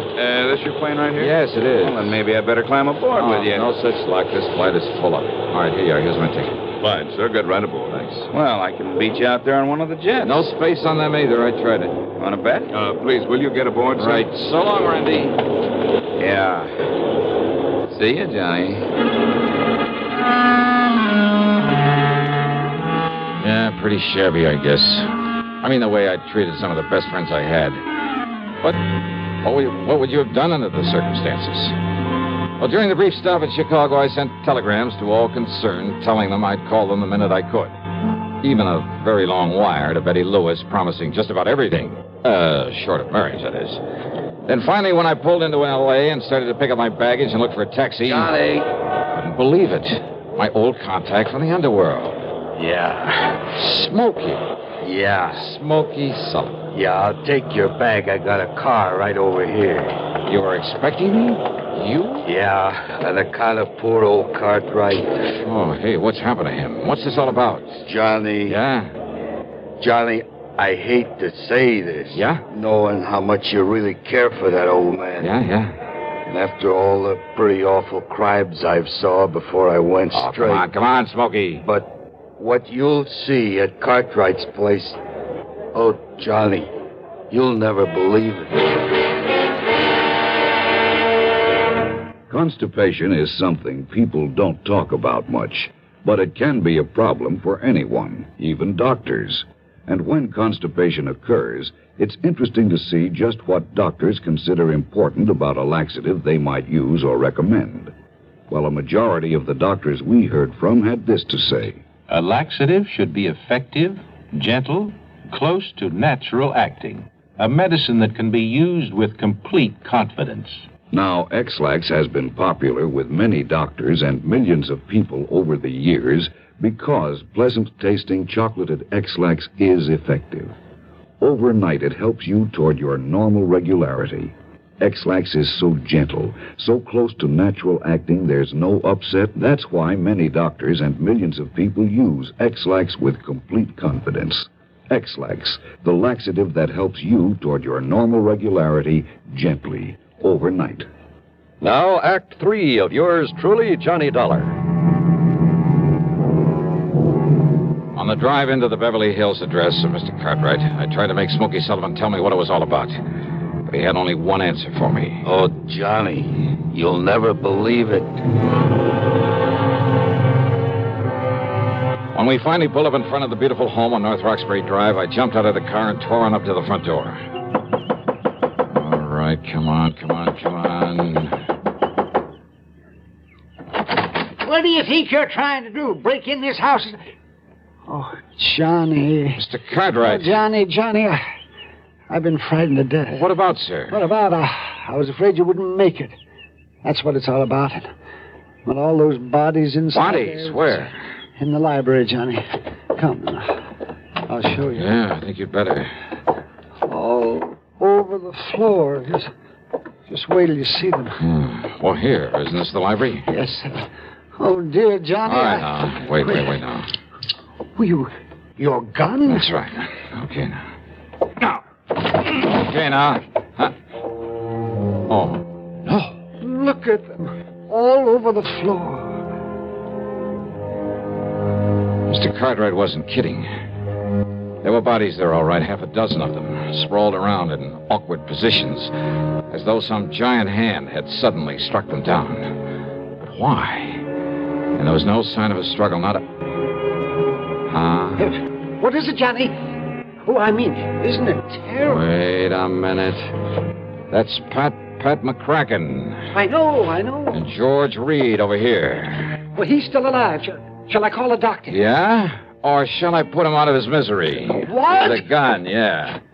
Earl Poorman over here. Buster Favor. And me, Le Chagrin, my dear, my darling friend. All right, you guys. What is all this? What goes here? Johnny. Buster, so help me. All right, now listen. Mr. Cartwright, will you take that gun away from him? Randy. That's right. I told you I could get a jet out here. Sure, we all came out on the same flight. Earl, you son of a gun. How are you, Johnny? Surprised? Are you kidding? And Harry Branson. Glad to Smokey. see you, John.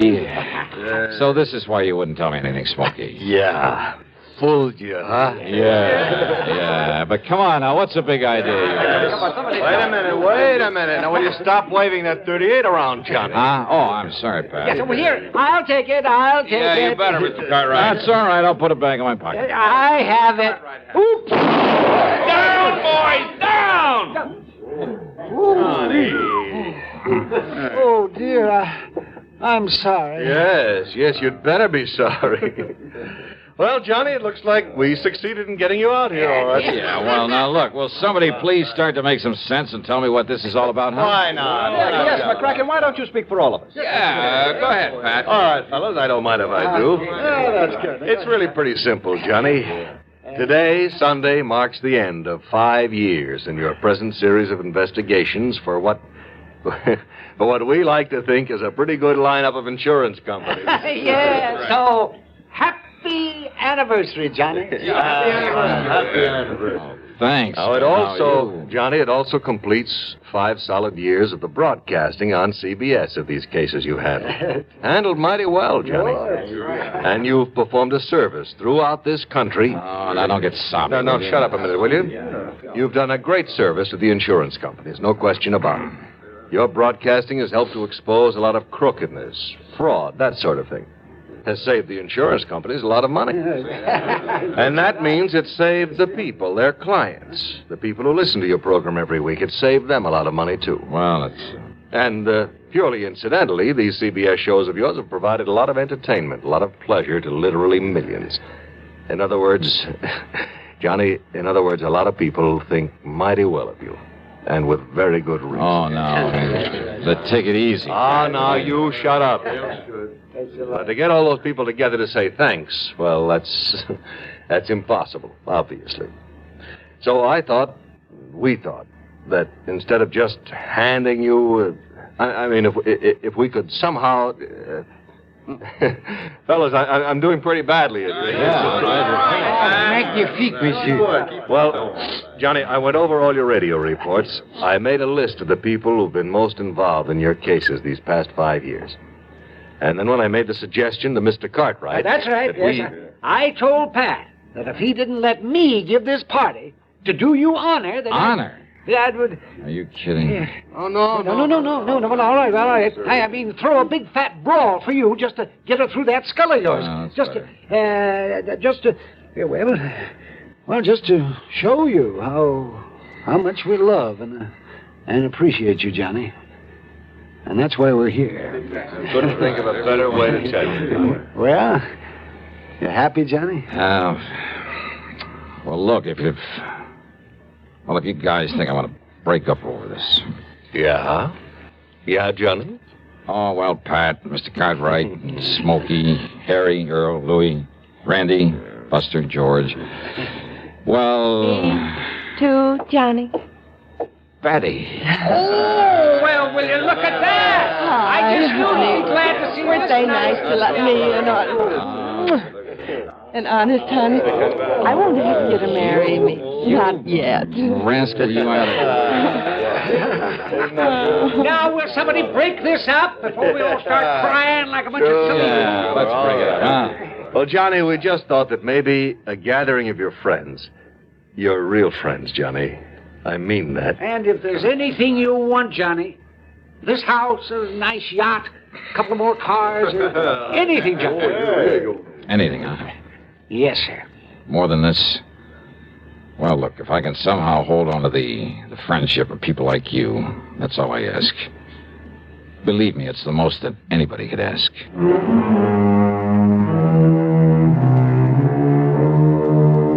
Oh, mighty wonderful people, all of them. Some others, too. I mean, behind the scenes in the job of bringing you these radio reports week after week. The associate directors on the show, Kenny Hodge, Bob Shue, the announcer, Johnny Wall, a mighty wonderful technical crew, Bob Chadwick, Bill James, Tom Henley, and I mean Jack Johnstone, our producer and director, who, well, he's the guy who makes it... Time is up, Jack? Okay. But give them a lot of credit, huh? Because believe me, they deserve it. Yours truly, Johnny Dollar.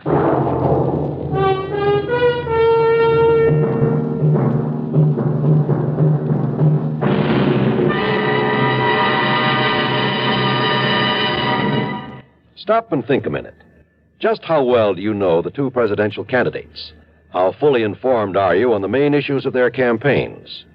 Well, you can learn a lot about Vice President Nixon, Senator Kennedy, and what they stand for if you listen to Presidential Countdown, a special series of pre-election broadcasts presented each week by the Public Affairs Department of CBS Radio News. Don't miss this important, informative feature.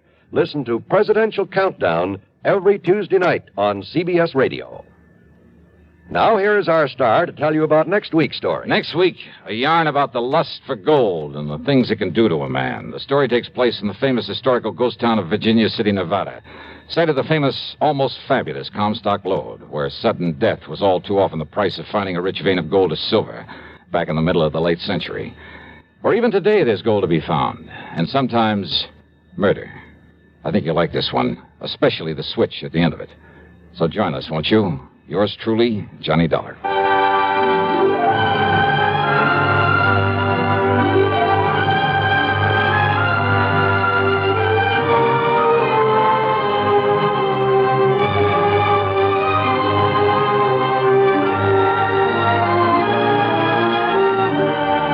Yours truly, Johnny Dollar, starring Bob Bailey, originates in Hollywood and is written, produced, and directed by Jack Johnstone. Heard in our cast were Virginia Gregg, Larry Dobkin, G. Stanley Jones, Harry Bartell, Vic Perrin, John Daner, Howard McNear, Marvin Miller, Forrest Lewis, and Herb Vigran. Be sure to join us next week, same time and station, for another exciting story of yours truly, Johnny Dollar. This is John Wald speaking.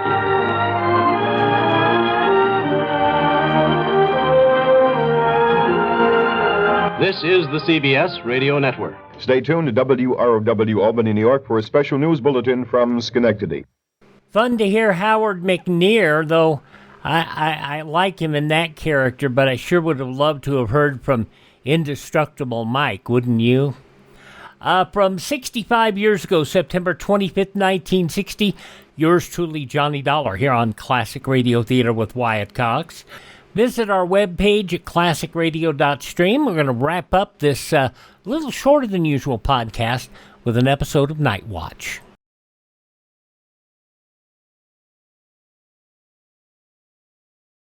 How many times do you drive along the highway at a pretty fast clip and come upon a policeman at the side of the road writing out a ticket for some unfortunate traffic law violator?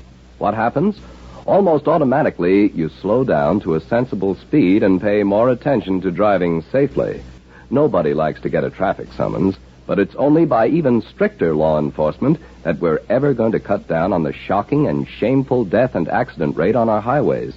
That's why we should all get behind local and state safety programs and support any measures that will make driving a pleasure instead of a risk. A proper safety program includes not only more rigid enforcement of traffic laws and stiffer penalties for violating them, but also better public education on safer, saner driving habits and the elimination of dangerous stretches of highway. The surest way to cut down on accidents, though, is for all of us, motorists and pedestrians alike, to be more careful and more sensible about how we drive and walk. Let's all work together to save more lives on the road. It's up to you. No 15-minute show this time around, so we're going to get straight to Night Watch. This episode on the mean streets of Culver City, California, from 71 years ago, September 25th, 1954. 1 to Unit 50. Unit 9 is not on the air. There is no code 5 in that area. KMA 394. 5621 reporting in service. Starting mileage 8261. 8261. Officers Perkins and Walter. Control 1 10-4. Starting mileage 8261. 6:04 p.m. Unit 56 reporting in service on the Night Watch. This is Don Reed, a police recorder. You're riding in the back seat of Detective Unit 56, just reporting in service on the Night Watch. You're going to ride with us. Control 1 to 56, come in. 56, go ahead. Control 1 to 56. Unit 51 is holding a possible burglary suspect at 2900 Lincolnwood Avenue. That's 2900 Lincolnwood Avenue. They are requesting a detective unit meet them. That's in the motel at that location, room 7. Meet the officer. 10-4, Control 1. We'll roll right over there. Well, we'll be on that burglary investigation shortly. But as I started to say, you're going to ride with us tonight. And remember, the people you meet are not actors. What happens to us happens to you. Because this is it. This is real. This is Night Watch. Night Watch, the actual on-the-scene report of your police force in action. There are no actors, there is no script. Every voice, every sound is authentic. The investigations are recorded as they actually occur. Night Watch, presented with the cooperation of the Police Department of Culver City, California, W.N. Hildebrand, Chief. And now we switch you to Detective Unit 56, answering a call on a burglary suspect, and to police recorder Don Reed.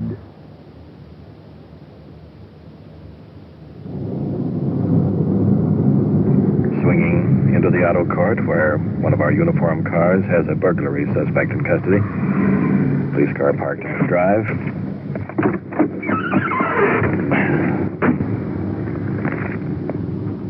One of our uniformed officers coming over here.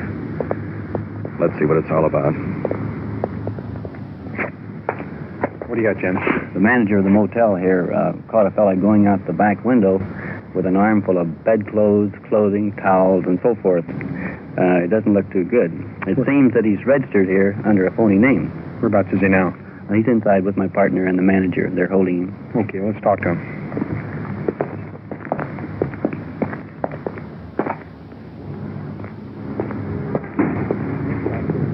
Into the motel room. Manager and suspect standing next to the bed. In the middle of the floor. Blankets, pillows, sheets, towels. I come out there, the dogs started barking, see? So I... Where was he when you saw him? He's right out in front. I said, well, where are you going with that? It all fell He apart. admitted that he had it out there. He admitted. He says, well, I paid for the room. I wasn't going off without some stuff. He paid $3 and going away with all this stuff. Suspect glaring at the manager. He's tall, husky build, unshaven. Officers checking his pockets.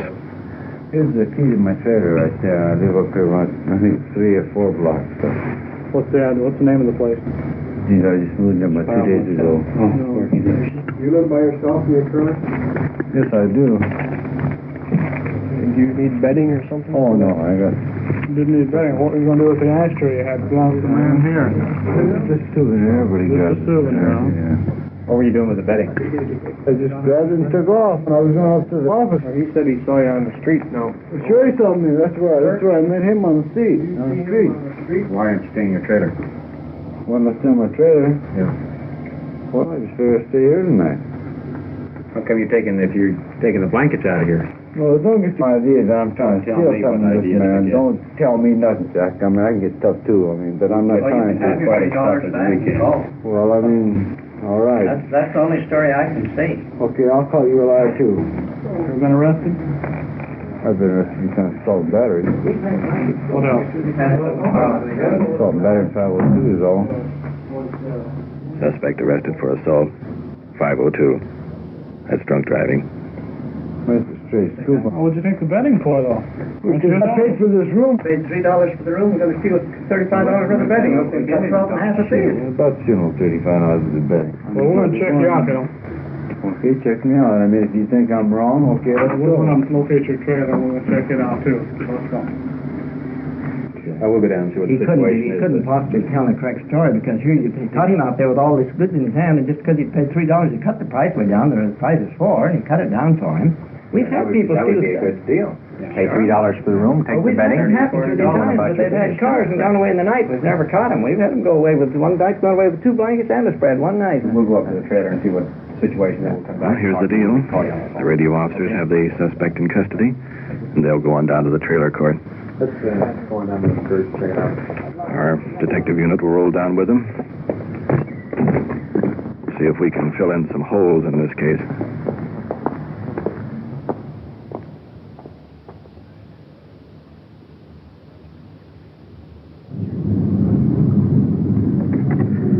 Trailer court off on the left.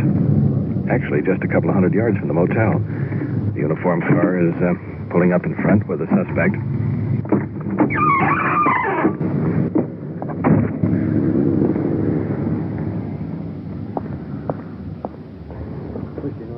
The suspect is pointing out a green trailer on the right.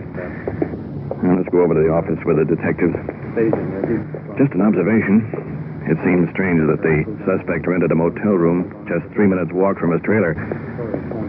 Maybe a little bit hard to explain. Well, here's the office. Small bungalow covered with trees.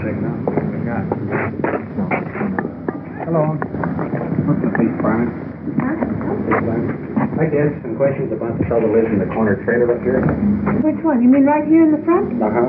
Well, listen, he just came in the other night and just moved in there. Hasn't even come in here and registered anything yet. And I haven't been able to catch him. Wasn't there all day today. He'd come and looked at the trailer, you know. And then he said that he was going to come in a certain time. And I said, well, the marriage paid up until the 20th of the month. He couldn't come in until, before that. And he said, well, I can have it then by the 20th. And I said, yes, you can have it by the 20th. And then I was out one evening and Paul here said he'd moved in there. He went down here to the motel next to here, rented a room, went out the window with all their bedding. No kidding. When he comes back, he's not coming in here. Then I don't have to let him have it, do I? He's not coming back. Because I don't want him in here at all. Oh, no. I'm glad we found that out. Right. All right, you keep him over there then. Don't let him come back here. Good night. Good night. Good night. Well, there's another discrepancy in the suspect's story. Seems he just took over the trailer. Legally, he doesn't even live here. Don, you want to check out the trailer with us? We're going in. Yeah. Well, let's go in and have a look. Officer Blumenstein, Sergeant Perkins going in.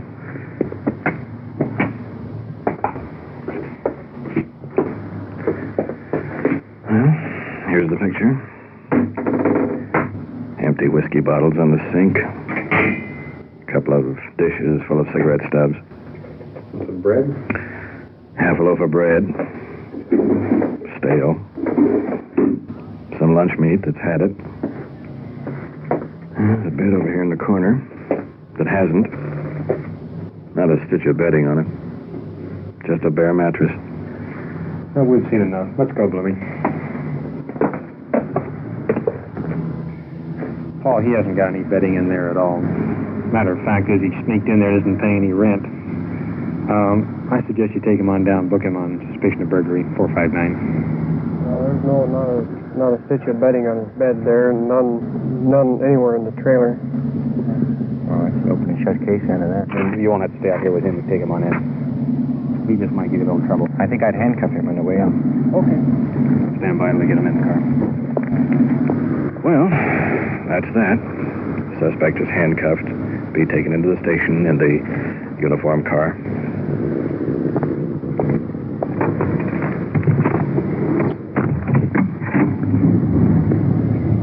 You believe him, Parkin? Are you kidding? That's a good way of furnishing your trailer. $3.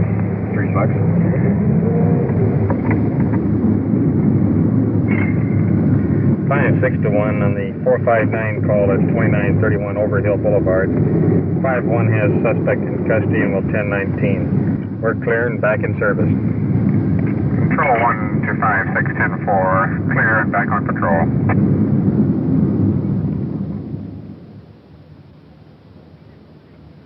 No further information of the suspect at this time. If apprehended, hold for robbery detail, LAPD, KMA 394, 1:40 a.m. Control 1 to 56, come in.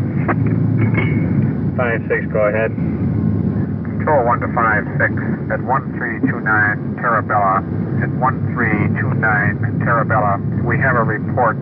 14-year-old girl locked out of the house and is hammering on the door. Investigate trouble. 10-4, Control 1. We're out in the west end of town. It'll take us about 10 minutes. Control 1 to 56, 10-4. Roll code 2. 10-4.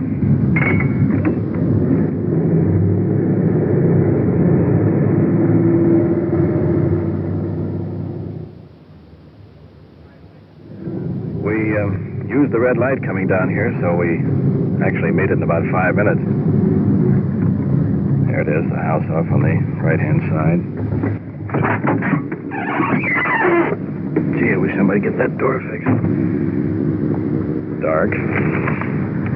Doesn't appear to be anyone inside. One officer going up the walk to check the bedroom windows. There's a woman leaning out of the window. She's coming to the front door. coming around to the front. Apparently that's the mother. She's locked her daughter out. Let's see what this is all about. Where is she then? Well, we heard that she was sitting on the doorstep here. Here she is. Hair up in curlers. Bathrobe pulled up around her throat. The information that we had was that she wasn't permitted in. She came home late. Yeah, but Where did she go tonight?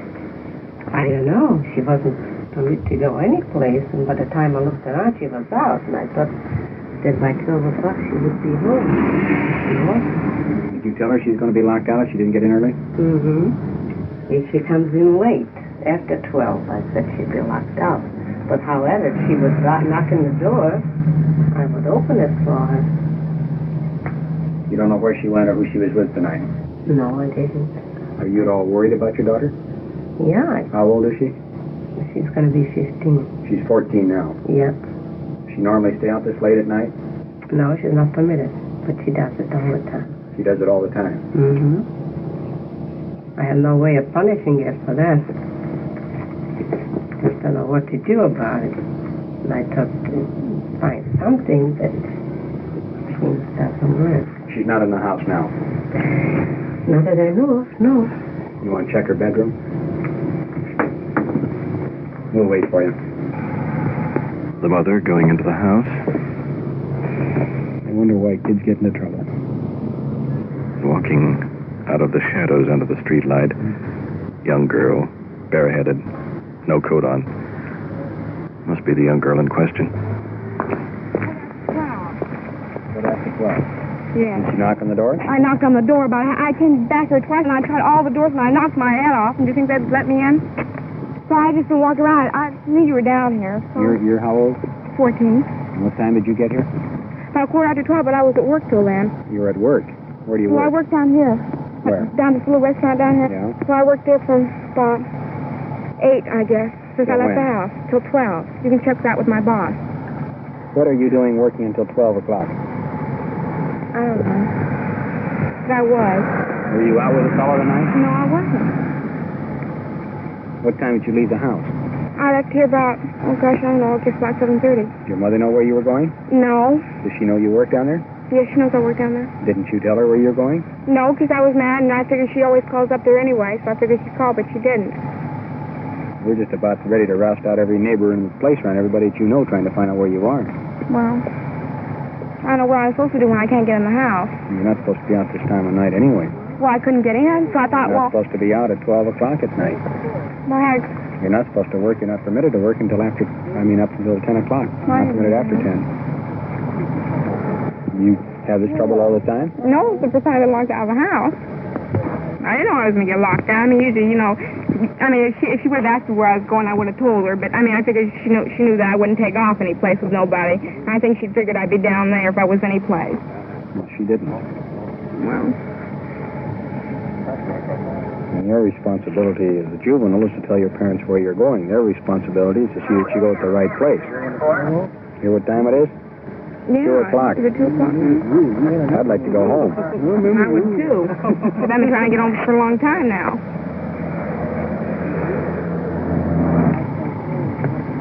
Talk to your mother. Mother's out here on the street. Let's go over with the daughter. Sergeant Perkins. See if we can straighten this thing out. She was down working. She wasn't working. A 14-year-old girl. She quit at 7 o'clock. She wasn't working. You weren't working up till now. I wasn't working up till now. I wasn't.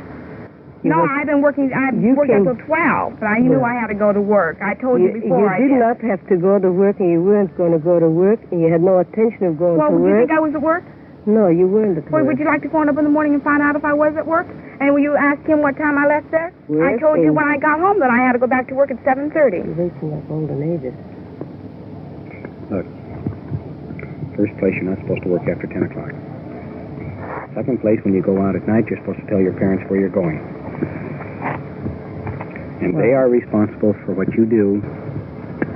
Well, what do you do with a juvenile that doesn't listen to you? That you hold one door and she runs out to the other door, or she gives me a shovel away and she... When have I ever shoved you? What do you do with a juvenile like that? Well, now, look. You got a family. You got a daughter. She's intelligent. You're intelligent. Something that you can work out.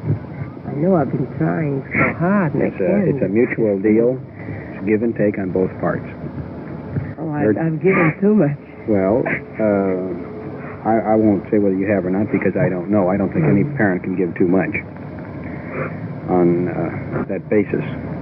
You're naturally, you have the right to know where your daughter's going, who she's with, what time she's going to be home, and you have the right to set the hours that she should be home. Yeah, but what do you do if she can't do that? I mean, isn't there any other solution? I can't do that. There's only two solutions that we can do. What? And that is either the parents properly supervise the children or the state supervises. Yeah, which means that the child is placed in a home. I think that's something we don't want to do with you. I think you've got enough sense and intelligence that you don't want to be placed in juvenile home. She doesn't listen to me. I'd much rather be the way I've been treated. Okay, you've been treated, a 14-year-old girl to run around with somebody I don't know where. She once came home 3 o'clock in the morning. When did I ever come home at 3 o'clock in the morning? New Year's Eve, she came home 4:45. I'll explain to you why I came home that late. I don't know why. There's always why. New Year's Eve, 4:45, you came home. Oh, I explained to you every time. Stay there and I go to pieces waiting up for you. You weren't expecting me home. Wait a minute. It's late. After 2 o'clock. You got people, neighbors are trying to sleep. We don't want to have a scene out here in the middle of the street. If you've got a problem, we'll be very happy to try to help you with it. You know that. However, until you're 18 years of age, there are certain rules and regulations you have to abide by. One of them is curfew. One of them is the state labor law, when you can work and when you can't, how many hours you can work. Just a minute, please. Yeah. You've got to abide by your parents' wishes and desires as long as they are reasonable. Now, just let me finish. There are certain things that you can do. You can tell your parents where you're going, who you're with, what time you're going to be back. I always do that, too. Except when she won't even talk to me. And then she usually knows where I'm at. Can I talk to you a minute, please? Yes. Taking the mother aside. Have a problem with now. And the home is a place where she should enjoy staying. What can I do? She just loves to run out. She wasn't alone. She was with that boy. How do you know? Did you talk to the boy? No. Well, I mean, you're just assuming that she was with the boy. You don't know whether she was working or not, actually. Is that right? She wasn't working. How do you know? I don't know, but she only supposed Here's what I'm trying to working. point out is that you're telling her she isn't working. Maybe she was. Well, why didn't you tell me where she was then? She just told you now, and you said she wasn't working. I don't know. I don't know how true it is. I have to check that she Well, probably I know, but why don't you do this? Why don't you assume that she's telling the truth until you prove that it's a falsehood, rather than assume that it's false? Even so, she wasn't working till up to now. Where was she? She might have been working until 12 o'clock. You don't know until we can find out. Let's assume that she was. Let's give her the benefit of the doubt. She wasn't, because she wasn't supposed to be working. Well, she was I'm not going to stand here and argue with you. I'm just trying to tell you that you don't know whether she was working or not. Yes. So you're calling the child a liar. Yes. Which is the worst thing in the world to do. You don't know whether the girl's lying or not. How can she want to tell you the truth if you don't believe her? That's it too, but still, you think that she was, and you have I have reason to believe. reasons. I mean, I know that isn't the first time. Well, I can tell you one thing. I can see why there's a problem in this household. I can tell you one thing right off the bat. One of the biggest problems that you've got is the fact that that girl doesn't believe that you believe anything she tells you. No, that's the truth, because she's been lying all the time to me. Well, you assume that she's lying right now. You don't know whether she's lying or not. Well, some part of it is a lie, because she did not work up till now. She was with the boy up till now. She was? Let's go call the boy and find out. But he wouldn't tell you. He'll tell me. Let's go get him on the phone. Let's head up the walk. Sergeant Perkins is taking down the phone number of the boy in question. The number here? Also the place where the daughter claims she was working. In the kitchen, the phone on a long cord on the breakfast table.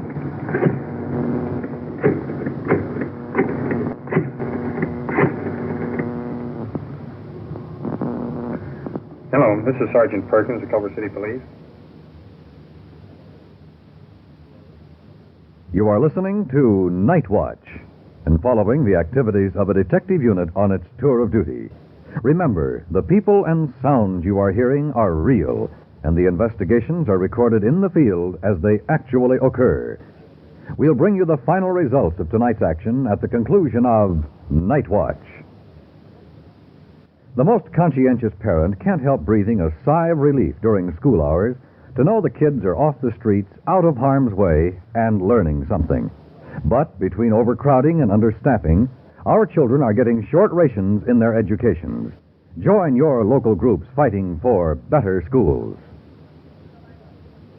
And now we switch you back to Detective Unit 5-6, somewhere in the field, and to police recorder Don Reed, who is standing by during an investigation by Sergeant Ron Perkins. Sergeant Perkins, the police department.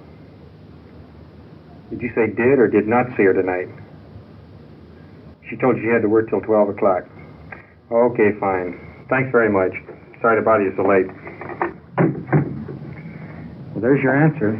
Your daughter's telling the truth. The mother just staring at us, shrugging her shoulders, not saying a word.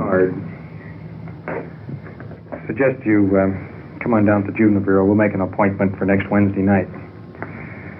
If you and your daughter have a problem here, we've got a problem. We'd like to get it worked out. If we don't, you're going to have arguments. She's going to run away.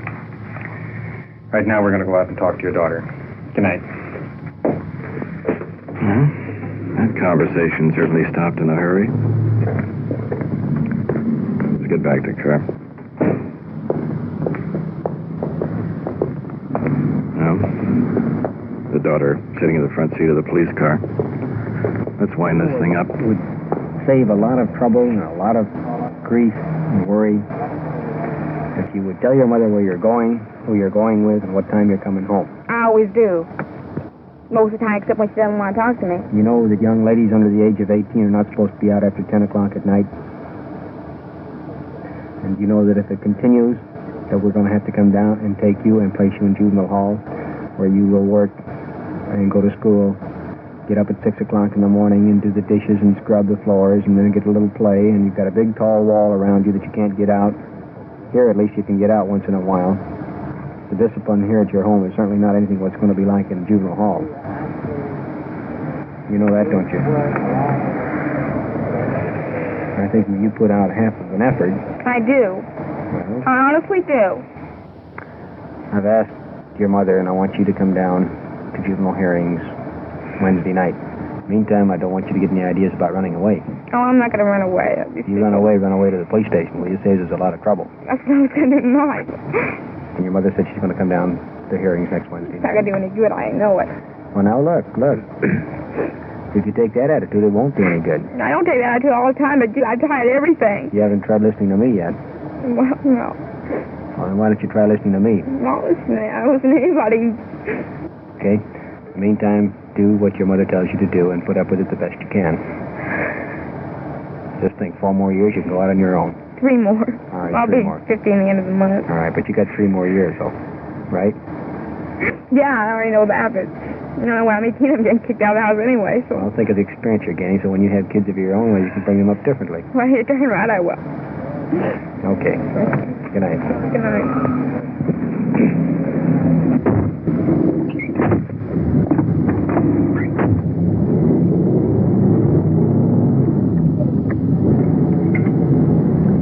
5621, clear on the 214 investigation and end of watch. Control 1, 5610-4, clear on 214, 2:16 a.m., KMA 394, Unit 56, into the station and end of night watch.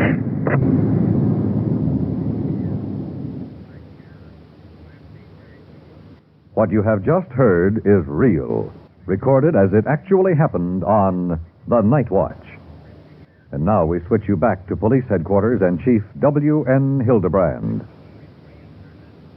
Tonight's first burglary case resulted in the arrest of the suspect when the follow-up investigation revealed he had simply paid $3 for a motel room and then walked off with approximately $40 worth of betting. The charge was later reduced to Penal Code violation 488, petty theft, the maximum penalty of which is 6 months in the county jail. In the other case tonight, in which a young girl was locked out of the house, both the mother and daughter were cited into juvenile hearing, where a corrective program was worked out to prevent any future reoccurrence.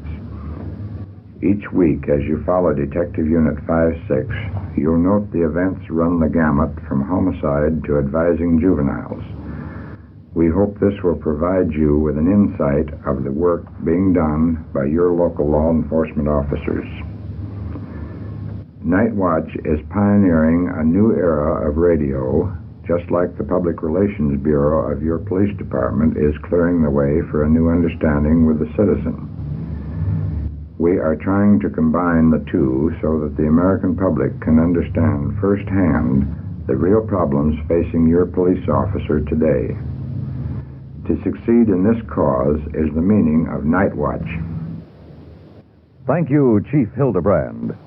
You have been following the on-the-scene reports of your police force in action. Every voice, every sound has been real. Night Watch, brought to you through the cooperation of the Police Department of Culver City, California, is produced by Sterling Tracy and Jim Hadlock, with technical advice by Sergeant Ron Perkins, and is described in the field by police recorder Don Reed. And even though Night Watch was only around about a year, 20 years later you would have the show Cops come around on Fox, based on just what you heard here. 71 years ago, September 25th, 1954, Night Watch here on Classic Radio Theater with Wyatt Cox. Join us tomorrow for the Lux Radio Theater, the Lum and Abner Preview Show, You Bet Your Life, and Fibber McGee and Molly. That's all coming up on our Friday program. Have yourself a great day, and we'll talk to you tomorrow for more classic radio theater. I'm Wyatt Cox.